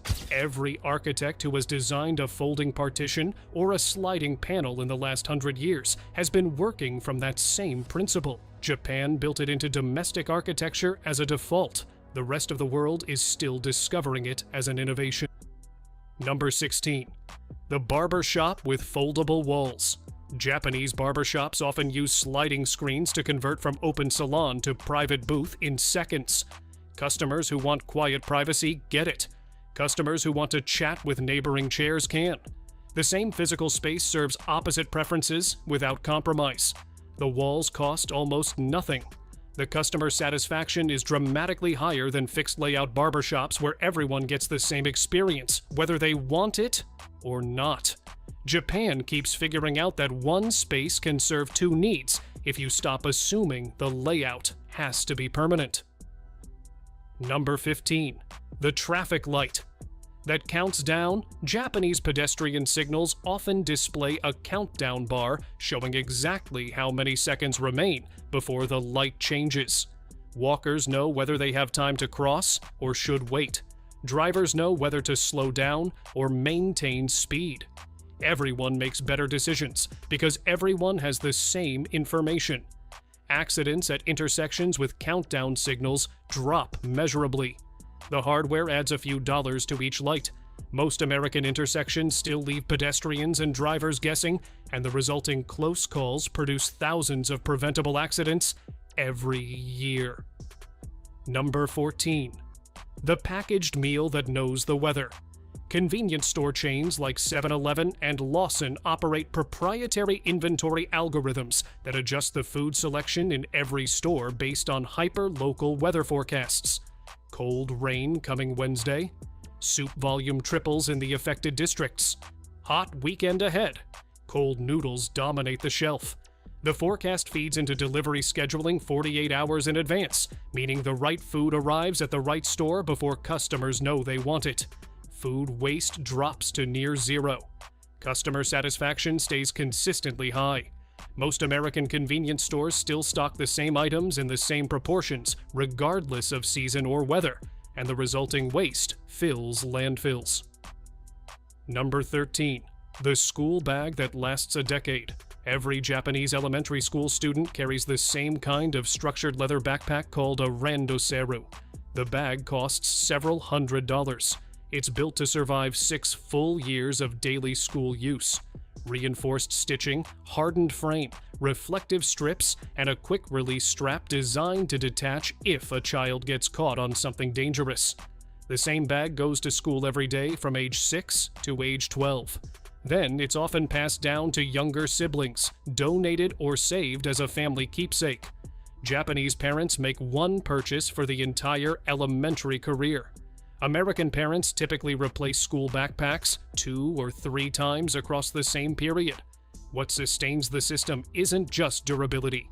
It's the cultural decision to treat a child's primary daily object as worth investing in. The randoseru becomes a small symbol of being a student. Children take pride in it. The leather softens with use. By year 6, the bag holds the entire history of the child's elementary education in its scuffs and creases. Most countries treat school backpacks as disposable items, replaced casually, never invested in. Japan made one bag matter, and the bag carried generations of meaning along with the books inside it. Number 12. The Rentable Grandfather, a Japanese company. Called Family Romance employs actors who can be hired as substitute family members. You can rent a grandfather to attend your daughter's graduation, a father to walk a bride down the aisle, a son to visit an elderly mother who lost her own. The actors prepare in advance, learn the family history, and stay in character through years of repeat engagements. The service sounds bizarre until you understand what it solves. Japan has experienced rapid family fragmentation over the past several decades. Elderly parents who outlived their spouses, adult children working in distant cities. The traditional family structure that supported emotional ceremonies has collapsed faster than alternative support systems emerged to replace it. Family Romance fills that gap with structured human presence. The actor isn't a therapist. They're a stand-in for a relationship that should have existed, but doesn't. Clients often book the same actor for years, building genuine bonds. The grandfather who attends your wedding becomes the only grandfather your child will ever know. What the company actually provides is dignity during moments that would otherwise be marked by absence. Japan treated these gaps as solvable problems with practical interventions. Number 11. The cafe where disabled people work remotely. Tokyo's Dawn Avatar. Robot Cafe is staffed by robots called Oriheim D, each operated in real time by a person with a severe physical disability working from home. The robot moves between tables, takes orders, delivers food, and chats with customers.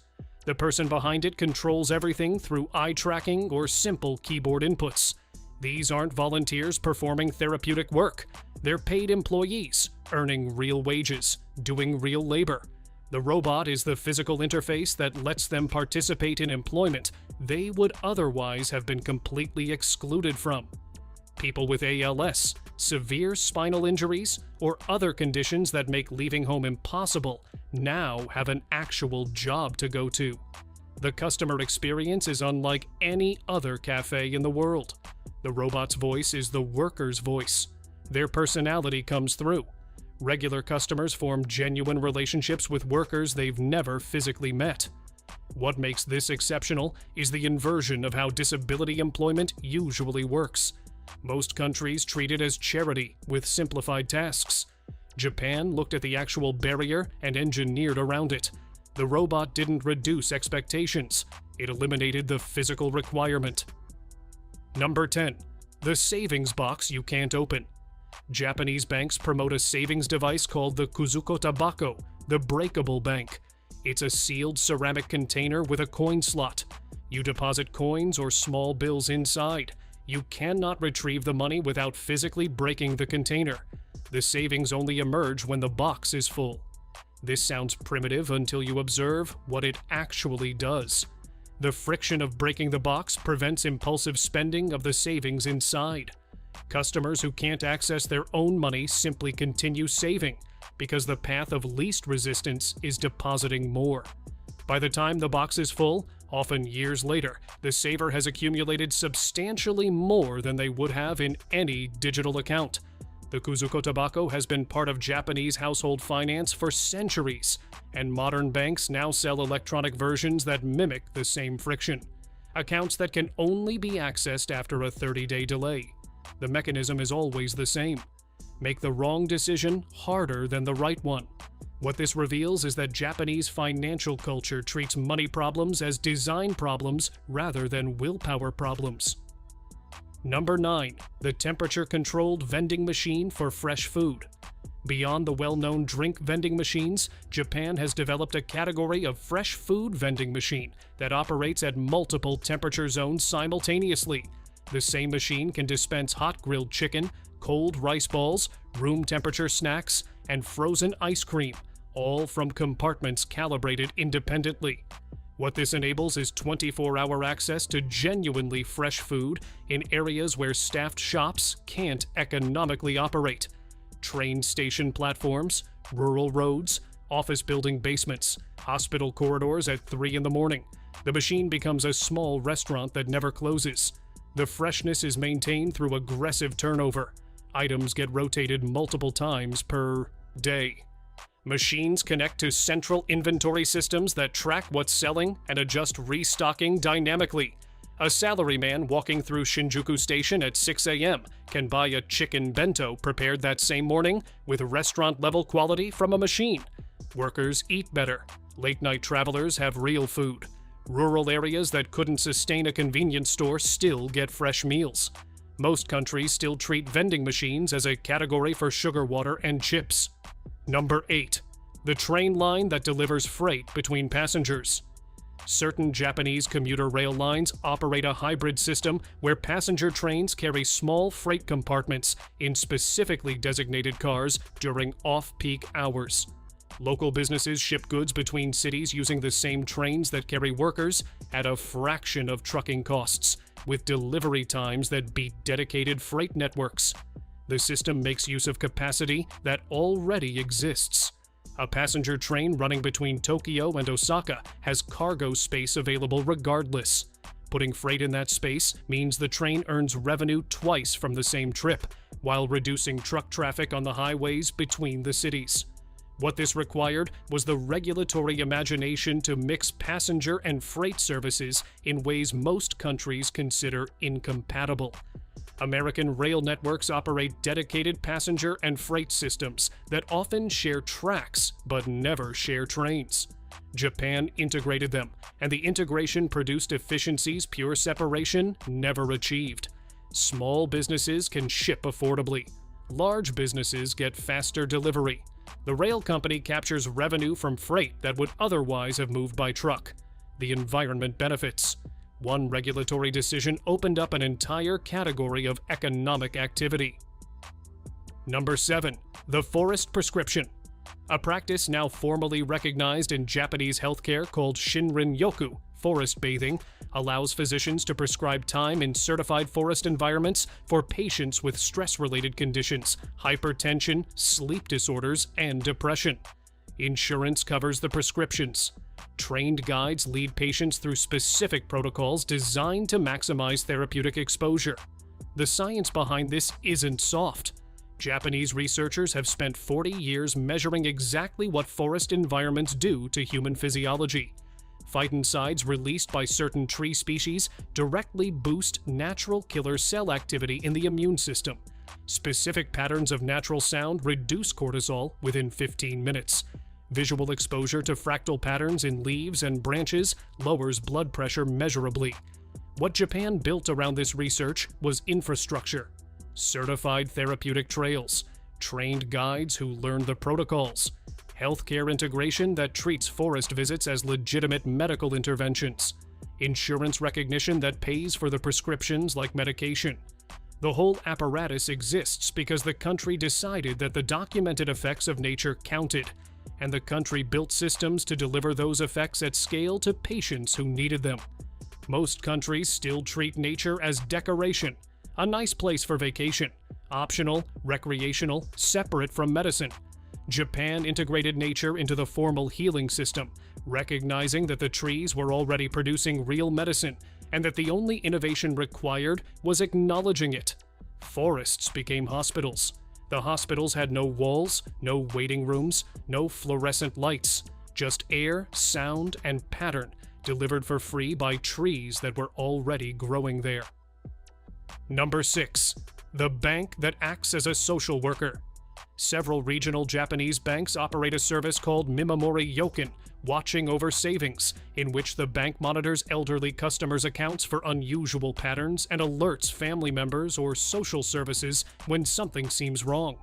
A customer who normally withdraws 10,000 yen weekly suddenly withdraws 100,000. The bank flags it. A welfare check follows. The system catches financial scams targeting elderly customers, signs of dementia affecting financial decisions, and isolation-related emergencies before they become catastrophes. The bank's role expanded from transaction processor to community guardian without anyone needing to formalize the transition. Tellers know their regular customers. They notice when something changes. What this represents is a fundamentally different theory of what a bank is for. Most countries treat banking as a pure transactional service, with banks deliberately avoiding any responsibility beyond moving money. Japan reframed the bank as part of the community infrastructure that takes care of vulnerable people, particularly elderly customers who increasingly live alone and rely on financial institutions as their primary regular human contact. The cost to the bank of maintaining this watching service is minimal.